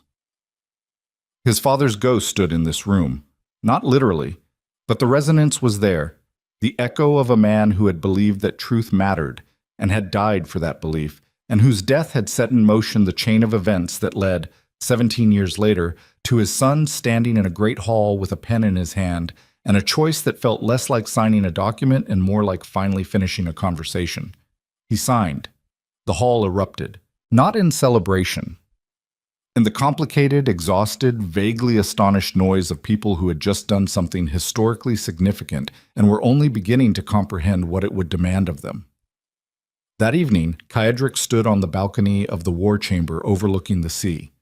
The sun was setting, the water burned copper and gold. Below, in the harbor, ships moved with new flags. Not royal blue and silver, but the combined standards of the coalition houses, a temporary arrangement that would likely change 6 times before anyone settled on a permanent design. Seraphine found him there. She stood beside him at the railing. Their shoulders nearly touched. The wind came off the water carrying salt and cold and the faint sounds of the harbor below. Workers shouting, chains clanking, the ordinary noises of a world resuming its ordinary business after the extraordinary had passed through it. "Your mother wants to see the charter," Seraphine said. "I'll bring it to her tonight. She's proud of you. She won't say it in those words because she's constitutionally incapable of direct emotional expression, but she told me to tell you that your father would have recognized what you did today, and coming from Isolde, that's essentially a standing ovation." Something moved across Kaedric's face. Not a smile. The space where a smile would go if the muscles responsible for it had not been decommissioned 17 years ago and were only now, slowly, uncertainly, being brought back online. "I spent my entire adult life becoming the thing this kingdom feared," he said. "The ruthless duke, the man who made enemies disappear, the name mothers used to scare children into obedience. And it worked. Fear held the structure together. Fear maintained the order. Fear was the architecture, and I was the architect. And now? Now I have to build something that doesn't require fear to stand. And I have no idea how to do that. I was trained for war and intimidation and the precise application of force. Nobody taught me how to build a governing coalition. Nobody taught me how to sit at a table with 47 lords who hate each other and find common ground. Nobody taught me how to—" He stopped. The sunset blazed across the water. His hands gripped the balcony railing with the tension of a man holding onto something solid while the ground shifts beneath him. "How to what?" Seraphine asked. "How to be the kind of man worth standing next to?" She turned to look at him. The light caught the exhaustion in his face and the bandage on his arm, and the way his jaw was set against the vulnerability of what he had just admitted, and the way his eyes looked at the sea with the expression of someone seeing it for the first time. Not as a defense perimeter or a strategic asset or a boundary to be controlled, but as something vast and indifferent and beautiful and entirely beyond his authority. "You're already standing next to someone," she said, "and I'm still here. That should tell you something. It tells me you're either extraordinarily stubborn or catastrophically poor at self-preservation. Both, and neither. I'm here because you did something today that every powerful man in this kingdom has been afraid to do for 3 centuries. You gave up control, voluntarily. You signed a document that limits your own authority, shares your power with people you don't trust, and creates mechanisms for holding you accountable. The most feared man in Valorith walked into a room and chose to become less powerful. Do you understand how terrifying that is? Terrifying. To every lord in that hall, because it means you're operating on principles instead of leverage. And principles are unpredictable. Leverage they understand. Principles make them nervous. Good. Good? Nervous men pay attention. Comfortable men get careless. I may not know how to build a coalition, Seraphine, but I know how to keep people alert. That hasn't changed. She looked at him. He looked at her. The sun descended into the sea and the light shifted from gold to copper to the deep bruised purple that comes just before the world goes dark, and all that remains is the sound of the water and the wind and the faint, persistent echo of iron bells ringing across mountains that have stood for longer than any kingdom and will stand for longer still. "I am going to kiss you," Cedric said, "not because I own you, not because you are under my protection, not because of any political calculation or strategic advantage or dynastic logic. I am going to kiss you because I have wanted to since the night you walked down that staircase in silver silk and looked at this castle like you were measuring the bars of a cage, and I am tired of wanting things I refuse to reach for." "Then reach." He kissed her on this balcony of Ravarin Keep, with the sea crashing against the cliffs below, and the last light dying over a kingdom that was no longer his alone. It was not gentle. It was not tentative. It carried the accumulated force of months of restraint and years of isolation, and the particular desperation of a man who had survived everything except intimacy and was discovering, in the space between one breath and the next, that the most terrifying thing he had ever done was not leading a charge against a royal army. It was letting someone close enough to touch the places where he was broken. When they separated, the sky was dark. Stars emerged above the sea. The harbor lights reflected off the water in patterns that shifted and reformed and shifted again, like a kingdom reorganizing itself one decision at a time. "What happens now?" she asked. "Now I learn to be something other than what I was. It will be slow. It will be ugly. I will fail at it repeatedly, and Theron will make sarcastic comments about my emotional development, and the noble houses will test every boundary in the charter, and half the lords in the coalition will try to undermine the agreements before the ink dries. And you'll handle it. I'll handle it. Badly at first, less badly later. Because that's what survival actually looks like. Not the absence of damage, not the elimination of threat, just the willingness to wake up inside a broken thing and start building again, even when you know the next version won't be perfect either." Seraphine leaned against the railing beside him. Their shoulders touched. This time, neither of them moved away. Below them, Ravarin Keep settled into the night. The fortress on the cliffs, scarred from battle, battered by centuries of weather and war, and the relentless, patient violence of the sea, still standing. Not because the stone was unbreakable, because every time it cracked, someone chose to repair it. In the harbor, ships carried the new coalition flags across dark water. In the great hall, servants cleaned the aftermath of history. In the lower cells, Chancellor Voss waited for a trial that would expose every secret the crown had buried. In a chamber overlooking the sea, Lady Isolde Ravarin read her dead husband's letter for the last time, and then placed it in the fire and watched it burn. Not to destroy the truth, but to release it, because the truth was no longer hers to carry.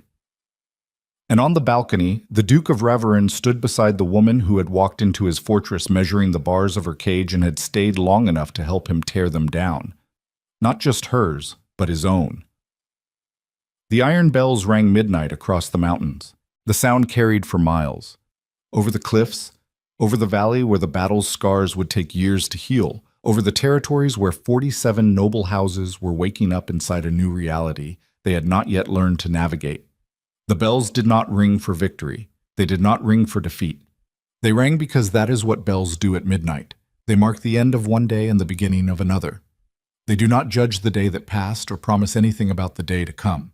They simply measure the turning, the constant, indifferent, relentless turning of time that does not care whether empires rise or fall, whether men are cruel or kind, whether the people standing in the dark are heroes or monsters, or simply human beings trying to hold something together long enough to call it a life. Cedric listened to the bells until the last echo dissolved into the sound of the sea. Then he went inside. There was work to do. Voss hit the ground face first and did not get up. Cedric knelt over him in the mud with blood running from his forearm and his knees pressed into earth that had turned to dark paste from rain and violence and the accumulated weight of men who had fallen across this ridge throughout the afternoon. His hands were still locked around the Chancellor's collar. His breathing came in ragged pulls, not from exhaustion, but from the effort of stopping, the effort of holding the mechanism of himself in check at the exact moment when every instinct, every year of accumulated fury, every cell in his body screamed to finish what he had started. He did not finish it. He released Voss's collar and stood up, and his legs nearly buckled, and he caught himself against his own will, the way a man catches himself against a wall. Not gracefully, not with dignity, but with the brute refusal to go down in front of men who were watching him for permission to either hope or surrender. "Bind him," Kedrick said. Two Raveran soldiers moved forward. They hauled the Chancellor to his knees and secured his wrists behind his back, with leather straps pulled so tight the skin whitened. Voss coughed, blood and mud and saliva. His armor was no longer clean, his hair was no longer combed. The meticulous architecture of a political operator who had spent 20 years performing competence from behind the safety of other men's swords had collapsed into the raw material underneath. A man in his 50s, gasping, beaten, looking up at the Duke of Raverin with the particular expression of someone who has just discovered that the story they were living inside had a different ending than the one they wrote. "You'll regret this," Voss said. His voice was shredded. "Mercy is a luxury that outlives the man who grants it. Every enemy you leave breathing is a clock ticking toward the next war." Kedrick looked down at him. The wind pulled at his blood-soaked coat. Behind him, the valley stretched away toward the sea, a canvas of aftermath, scattered with the wreckage of a royal army and the bodies of men who had died for a king who would never learn their names. "Maybe," Kedrick said, "but a dead chancellor tells no secrets, and right now, Voss, you are the most valuable collection of secrets in the kingdom. Every name, every payment, every order the crown gave you over 20 years. All of it sits inside your head, and I intend to extract every piece of it in front of an audience so large that no historian will ever be able to pretend it didn't happen." Voss's expression changed, not to fear, to recognition. The recognition that the man standing over him had done something worse than killing him. He had found a use for him. And being useful to Kedrick Raverin was a condition that lasted exactly as long as the Duke decided, not a second longer. "Take him to the keep," Kedrick told his men. "Separate Sel from Marcus. No contact with anyone except on my direct order." The soldiers dragged Voss down the ridge. His boots left tracks in the mud. His head hung forward. The last image of the man who had orchestrated the murder of Duke Aldrich Raverin and the systematic dismantlement of the northern noble houses was not dramatic or cinematic or worthy of the villain he believed himself to be. It was a man being dragged through mud by men who did not care about his legacy, his ambitions, or his carefully constructed self-image. It was the image of power stripped to its bones. And the bones were ordinary. Theron appeared at Kedrick's side. He was bleeding from a cut above his left eye that he had not bothered to address. His sword was sheathed, but his hand remained on the pommel, the way a man's hand remains on a railing after the earthquake stops. Not because the danger is still present, but because the body has not yet accepted that the ground is stable again. "It's done," Theron said. "No, it's starting. You have a talent for optimism."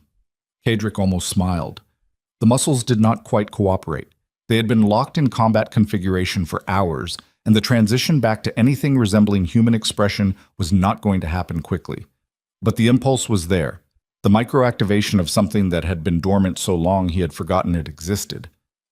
"Give me a count," he said. "Are dead. They're dead. Wounded on both sides. I want numbers before dark. And the Crown loyalists who surrendered? Feed them, disarm them. Give them blankets and water and medical attention. They are soldiers who followed orders. The men who gave the orders are the ones I want." Theron looked at him. The cut above his eye bled a thin line down the side of his face, and he did not wipe it. "You're treating enemy combatants with mercy. I'm treating enemy combatants with strategy.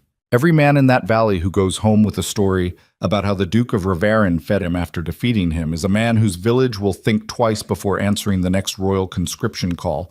Mercy isn't weakness, Theron. It's long-term logistics. And if they don't see it that way, then I've wasted some bread. The downside is manageable." The sun set over the battlefield. Torches were lit along the ridge and in the valley below, creating pools of orange light that threw moving shadows across a landscape that would take months to recover from what human beings had done to it in a single afternoon. Medical teams worked through the wounded, Raverin surgeons treating Crown soldiers beside their own, because injuries did not carry flags, and blood was the same color regardless of which side spilled it. Kedrick supervised from the ridge until he could no longer stand without swaying. Then he descended to the keep, where the fortress received him back into its stone embrace with the indifferent reliability of a structure that had survived worse than this. and would survive whatever came next, not because it was strong, but because it was still. The wound on his arm was deep. The field surgeon cleaned it in the corridor outside the war chamber because Kaedric refused to go to the medical ward, and the surgeon had learned over years of service that arguing with the Duke about personal care was an exercise in diminishing returns. "You'll lose mobility if this scars improperly," the surgeon said, threading silk through torn muscle. "I'll manage." "You'll manage because you always manage, and one day the managing will catch up with you, and you'll discover that the human body has a cumulative damage threshold that stubbornness does not override." Are you lecturing me? I'm providing medical counsel to a patient who treats his body like a piece of equipment rather than an organism. There's a difference. Not from where I'm sitting. The surgeon finished, bandaged the arm. Left without further comment because the comment had already been made, and repetition was a tool that did not work on men who had decided what they were willing to sacrifice. Kaedric sat alone in the war chamber. The maps on the table showed a kingdom that no longer existed. Borders drawn by a monarchy that had, as of 3 hours ago, lost the military force necessary to enforce them. The trade routes were intact. The territories were intact. The physical geography of Valorith remained precisely what it had been that morning. But the political architecture, the framework of authority and obedience and institutional hierarchy that had organized human behavior across those territories for 300 years, was rubble. And in the morning, someone would have to start building whatever came next. He poured whiskey, drank it, poured another, did not drink it, stared at the glass and the amber liquid, and the distorted reflection of his own face on the surface, and sat with the silence the way a man sits with a wound after the surgery is done. Not comfortable, not at peace, but present. Still occupying the body, still drawing breath, still engaged in the fundamental act of existing, which was, when you stripped away the titles and the armies and the reputation, the only thing anyone actually did. Survive today. Figure out tomorrow when it arrives. Repeat until the repetition ends. A knock at the door. 3 raps. Specific. "Come in, Seraphine." She entered carrying the document case and the expression of a woman who had ridden 2 days through hostile territory, negotiated with 3 noble houses, ridden 2 days back, and was now standing in a war chamber at midnight with the particular energy of someone running on a fuel source that exists beyond physical endurance, purpose, maybe, or anger, or the specific stubbornness of a person who has decided that collapsing is something that happens to other people. "Pellerin committed," she said. 40,000 infantry, 8,000 cavalry. His conditions are, I know his conditions. He wants territorial sovereignty guaranteed by charter. Ashford wants the grain routes protected. Drenmore wants a seat at whatever governing body replaces the crown. How do you know? Because those are the conditions I would demand if I were them. People who want power are remarkably predictable. The only variable is price. Seraphine set the document case on the table. She stood across from him with the maps between them and the candlelight casting their shadows against the stone walls, 2 silhouettes that almost touched at the edges. "Your mother is asking for you." "I know. She doesn't have much time." "I know that too." "Then stop knowing and start moving. There are things that need to happen in this castle tonight that have nothing to do with politics. She carried the truth about your father for 17 years because she believed it would destroy you. The least you can do is stand in her room long enough to tell her it didn't. It did destroy me. No, it dismantled you. There's a difference. Destruction is permanent. Dismantling is what happens before rebuilding." He looked at her. The exhaustion in her face was total, a weariness that went deeper than muscles and bones and reached into the part of a human being that processes meaning, the part that takes the raw chaos of experience and organizes it into something a person can carry. She was at the limit of that capacity. He could see it. And the fact that she was still standing, still functioning, still forming sentences with the precise analytical clarity that had characterized every conversation they had ever had, told him something about her that he had not fully understood until this moment. She was not strong despite the damage. She was strong because the damage had burned away everything that was not essential, and what remained was the core.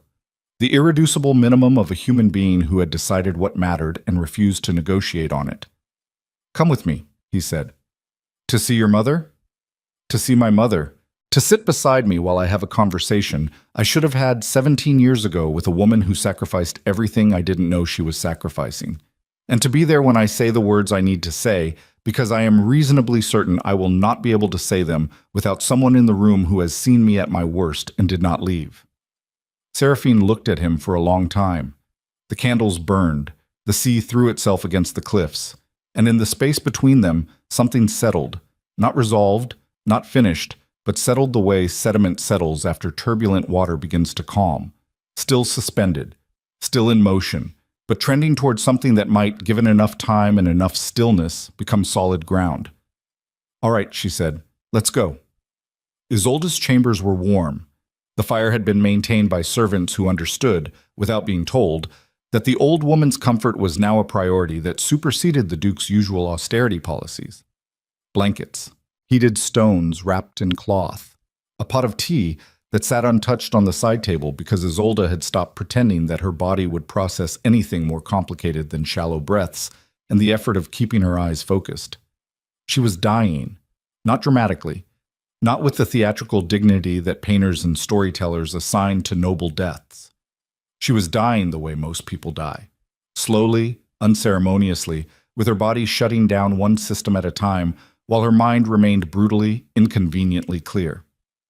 Cedric entered. Seraphine followed. The door closed behind them and the room contracted to its essential elements: fire, stone, candlelight, a mother in a chair by the window, a son standing in the middle of the room with his wounded arm bandaged and his coat still stained with the blood of a battle that had ended hours ago but had not yet stopped happening inside him. "Sit down," Isolde said. He sat, not on the floor this time, in the chair beside her, close enough to touch. He did not touch. "Voss is in custody," he said. "The Crown forces are broken. Pellerin, Drenmore, and Ashford have committed to a coalition. The charter will be drafted within the week." "I didn't ask about the war." "I know, but the war is the only language I've spoken for 17 years, and I'm not sure I remember how to speak anything else." Isolde's hand moved from her lap. Slowly, with the careful precision of a woman conserving every unit of energy for only the movements that mattered. She placed it on the arm of his chair, not on his hand, not on his wrist, just on the wood, 2 inches from his fingers, close enough that the intention was clear, not so close that refusal would require pulling away. "Your father loved you with a ferocity that frightened me," she said. "Not because it was excessive, because I knew what it would cost if the world ever took him from you. I knew you would harden. I knew you would build walls so thick that nothing could penetrate them. And then you would stand behind those walls and convince yourself that the walls were strength, and the loneliness was acceptable, and the cold was just the temperature at which a man like you was designed to operate. You were right. Being right is the consolation prize for people who failed to prevent the outcome they predicted." Cedric's hand moved, slowly, the movement of a man reaching across a distance far greater than the 2 inches of wood between his fingers and his mother's. He placed his hand over hers. Her fingers were cold, thin, the bones visible beneath skin that had turned translucent with age and illness. He held them with the same controlled pressure he applied to everything, firm enough to communicate intent, restrained enough to avoid causing harm. The grip of a man who had spent his entire life calibrating the force of his touch because too much pressure broke things and too little let them slip away. "I spent 17 years hating you," he said. "I need you to know that I understand why. I understand what you did. I understand the choice you made and the cost you paid and the fact that every morning you woke up inside this castle and chose to be the mother I despised rather than the mother I needed, because the mother I needed would have told me the truth, and the truth would have gotten me killed. Yes. I'm not going to tell you I forgive you, not because I don't, because forgiveness is too small a word for what's between us. What you did wasn't a mistake to be forgiven. It was a sacrifice to be understood, and understanding it is going to take me longer than tonight."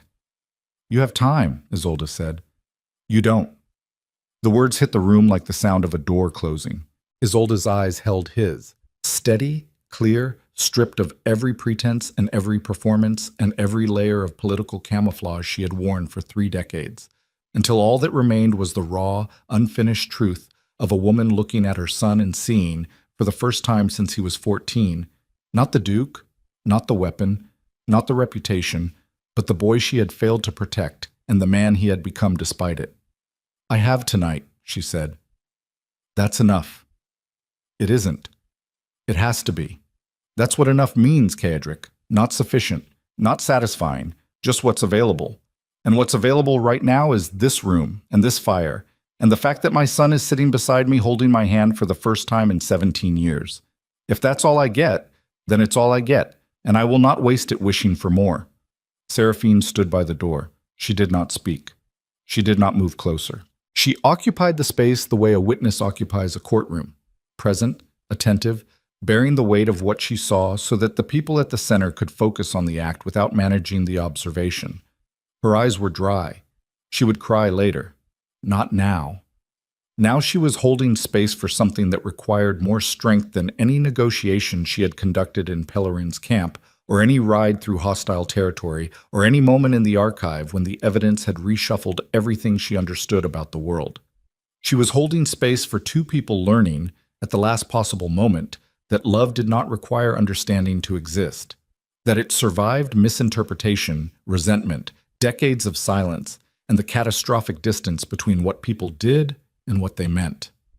Kaedric sat with his mother until the fire burned low. They did not speak much. There was too much to say and too little time, and the combination produced a silence that was, paradoxically, more complete than any conversation could have been. A silence that held everything. The 17 years, the secrets, the sacrifices, the cost, without needing to articulate it. Because some things are understood between people who share enough history, and articulation would have reduced them to language, and language was not large enough. When Isolde's breathing changed, slower, shallower, with longer pauses between exhales, Kaedric tightened his grip on her hand. "I'm here," he said. "I know. I'm not leaving. I know that too." She closed her eyes. Her breathing slowed further. The fire crackled, wind pressed against the windows. The sea continued its ancient, pointless argument with the cliffs. Lady Isolde Rovarian died at 3 a.m. with her son's hand around hers, and a fire burning in the hearth, and the faint sound of iron bells marking the hour from the towers she had lived beneath for 40 years. Kaedric sat beside her for 20 minutes after the breathing stopped. He did not release her hand. He did not stand. He did not summon servants or physicians or the institutional machinery that would, soon enough, transform this moment into logistics. Preparations, notifications, arrangements for a funeral that the entire kingdom would attend because politics did not pause for grief, not even grief this large. He sat. He held her hand. He let the silence fill the space the way water fills a vessel, completely, without preference, finding every crack and every hollow and every empty place that had been waiting, for years, for something to fill it. Then he let go. He stood. He straightened his coat. He turned from the chair and saw Seraphine standing by the door, with tears running silently down her face. The tears he would not let himself shed. The grief he could not yet afford to feel, held for him by a woman who understood that some weights are too heavy to carry alone and too important to set down. "She's gone," he said. "I know. I need—" He stopped. The sentence had no ending he could find. Need was a word he had amputated from his vocabulary at 14, and the stump still ached when he tried to use it. "I need to not be alone right now. I don't know how to ask for that without it sounding like an order. It doesn't sound like an order. It sounds like a man. I haven't been a man in 17 years. I've been a function, a title, an instrument of policy dressed in expensive clothing. You're a man standing in a room with a dead mother and a bandaged arm, and no idea what to do next. That's about as human as it gets." He looked at her. She looked at him. The room was quiet except for the fire and the wind and the distant sound of the sea that had been the background noise of his entire existence. So constant, he had stopped hearing it years ago, and was only now, in this silence, hearing again. He crossed the room. He put his arms around her, not with the controlled precision of a duke or the calculated restraint of a political operator, with the clumsy, graceless urgency of a human being reaching for another human being in the dark. His face pressed into her hair. His chest heaved once, twice, a third time. The convulsive mechanics of a body trying to process an emotion it had been denied clearance to feel for 17 years and was now experiencing with the overwhelming, disorienting force of something that has been damned too long. He did not cry. The wiring was not there. Whatever pathway connected grief to tears had been severed so long ago that reconnecting it would take time, weeks, months, possibly years of learning that vulnerability was not synonymous with death. But he held on. And she held him back, without conditions, without leverage, without the transactional architecture that had defined every human relationship he had maintained since the age of 14. She held him the way you hold something that might break if you let go, firmly, completely, with the full weight of her own body anchoring them both to a floor that felt, for the first time in either of their lives, like solid ground. The trial of Chancellor Malrek Voss took place 3 weeks later in the Great Hall of Revarin Keep. 47 noble houses sent representatives. Every major lord in the northern, eastern, and western territories attended in person. The southern provinces sent delegations. Foreign ambassadors observed from the gallery. Historians recorded every word in triplicate because the proceedings would define the political structure of Valarith for generations, and accuracy was not optional. Seraphine presented the evidence. She stood at the center of the hall in a blue gown she had chosen specifically because it was not silver, because silver was the color she had worn when she entered this castle as a displaced noblewoman with no allies and no options, and she was no longer that woman, and the clothes needed to reflect the change. She presented Aldrich's documents. She presented her father's journal. She presented the financial records, the transfer chains, the network maps, the sealed letter. She laid the entire architecture of the conspiracy open on the table of a public forum and let the sunlight hit it. Voss watched from the defendant's chair with the hollow expression of a man whose constructed world had been not just destroyed but displayed. Every mechanism he had built in shadow was now illuminated. Every private calculation was now public arithmetic. The performance of competence that had sustained his career was revealed, in front of every person whose opinion mattered, as a performance of complicity. And complicity, unlike competence, did not age well under scrutiny. He was found guilty by unanimous declaration of the assembled houses. The sentence was exile, permanent, irrevocable, stripped of title and lands, and the right to hold any position of authority anywhere within the borders of Valarith. Not death. Cedric had argued against execution, and the argument had cost him political capital with lords who wanted blood, but he had made it anyway because the man who emerged from the mud on the southern ridge holding Voss's throat was not the man who descended the ridge afterward, and the difference between those two men was the difference between the past and whatever came next. King Aldrin abdicated 4 days after the trial, not voluntarily. The evidence presented at Voss's proceedings had made the monarch's position untenable. 47 houses now possessed documented proof that their king had commissioned the murder of a duke, the systematic subversion of noble sovereignty, and the construction of a shadow treasury designed to finance their collective destruction. Abdication was the alternative to a second war that nobody, including Aldrin, had the resources to fight. The monarchy did not end. It transformed. The crown became ceremonial, a symbol without the authority to command armies, seize territories, or operate outside the oversight of the coalition charter. Aldrin's nephew, a 17-year-old with no political experience, and the bewildered expression of someone who had been handed a crown and a rulebook simultaneously, assumed the throne under the supervision of a council that included representatives from every major house. Cedric signed the charter as Duke of Revarin and founding member of the governing coalition. His territorial authority remained intact. His military strength remained formidable.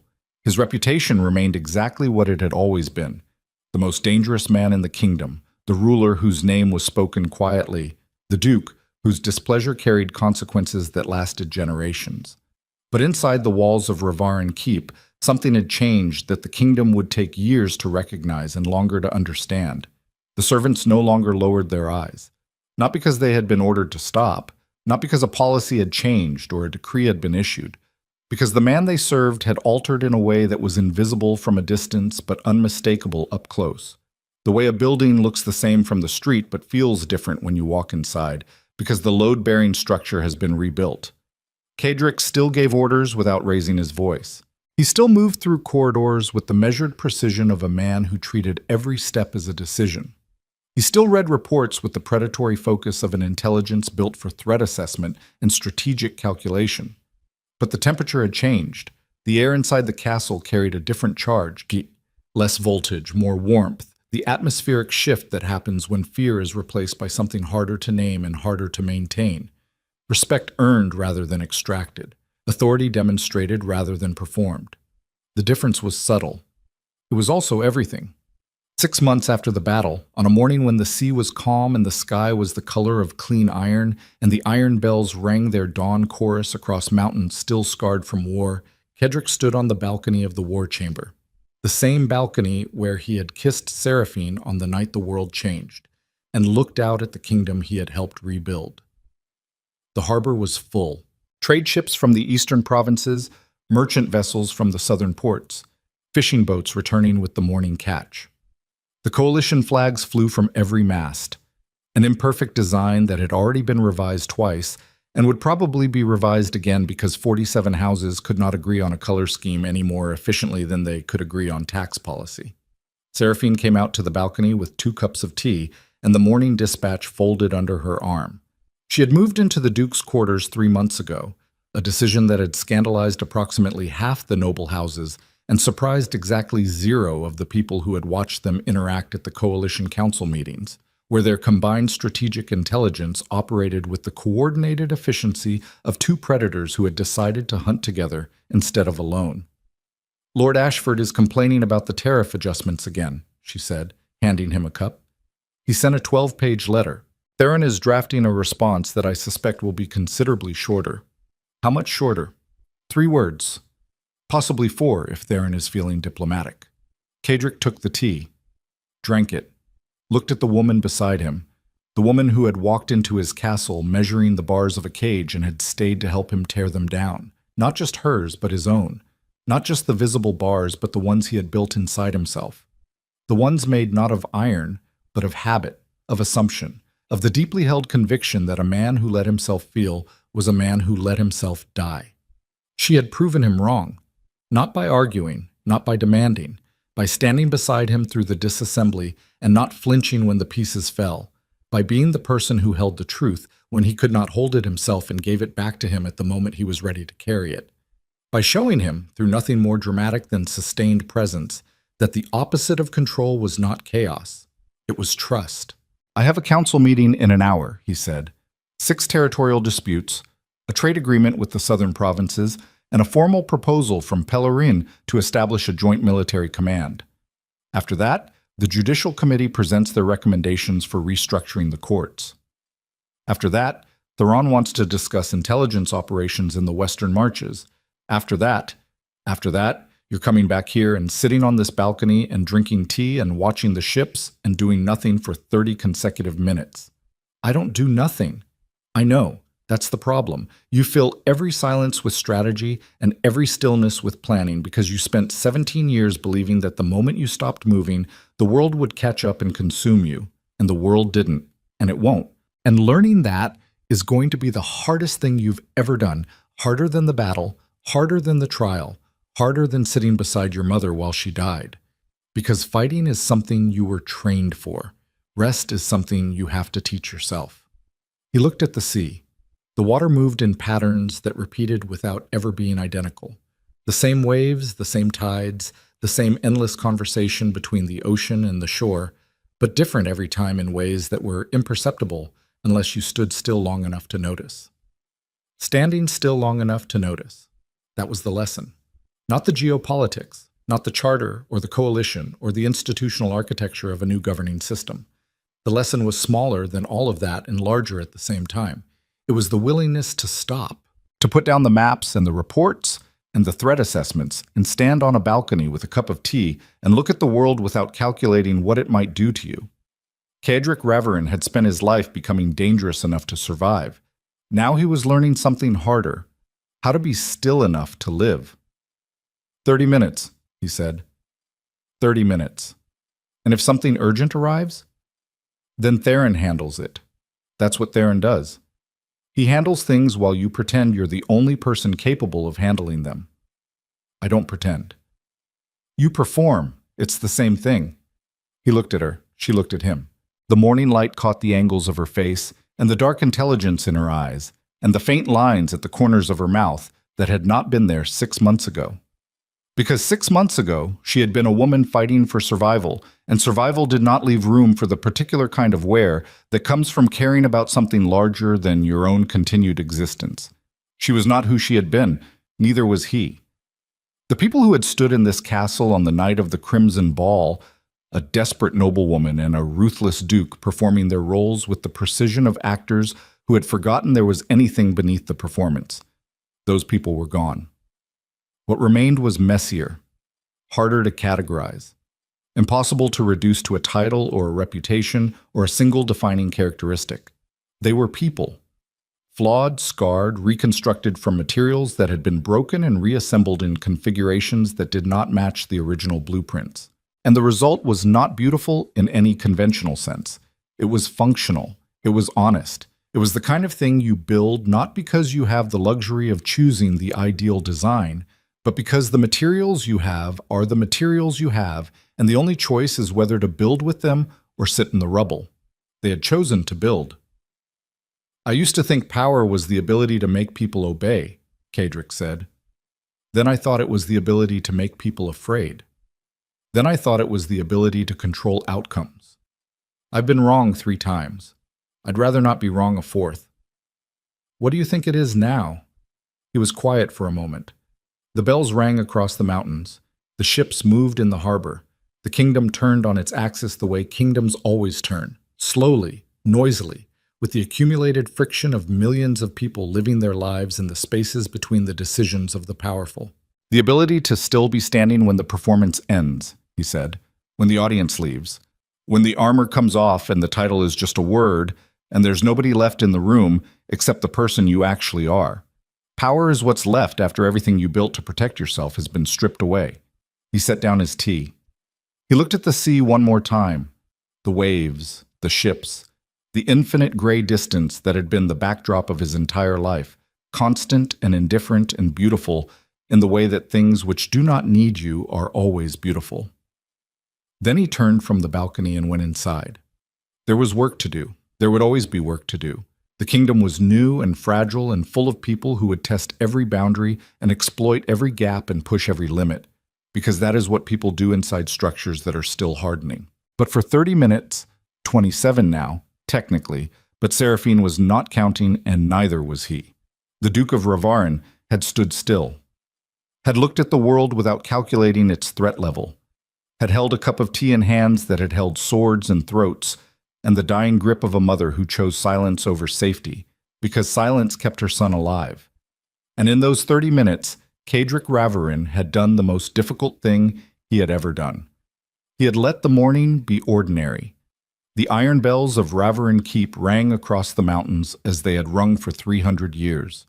The sound carried over the rebuilt fortress and the scarred valley and the dark sea and the territories where 47 noble houses were learning, slowly and imperfectly and with considerable argument, to share a kingdom that had once been held together by fear. The fear was gone. What replaced it was not peace. Peace was a word for historians and treaties and documents signed in halls where powerful people agreed to stop killing each other temporarily. What replaced the fear was something rougher and more durable. The hard-won, imperfect, constantly negotiated agreement between damaged people to keep building even when the building hurt, to keep standing even when standing still felt more dangerous than running, to keep reaching for the person beside them even when 17 years of evidence suggested that reaching was the fastest way to lose a hand. Kadric Ravarin did not become a good man. Good was a word for people who had never been tested. He became something rare and considerably more useful, a man who survived himself. And in the kingdom of Valarith, where winter was coming and the coalition was arguing and the new order was held together by charter and stubbornness and the sheer refusal of exhausted people to let their work collapse before the mortar dried, in that imperfect, fractured, rebuilding kingdom, the name Ravarin still carried weight. Not the weight of fear, the the weight of a man who had been feared and broken and rebuilt, and who now carried his power the way old soldiers carry scars. Not proudly, not with shame, just honestly, as the record of what it cost to still be here.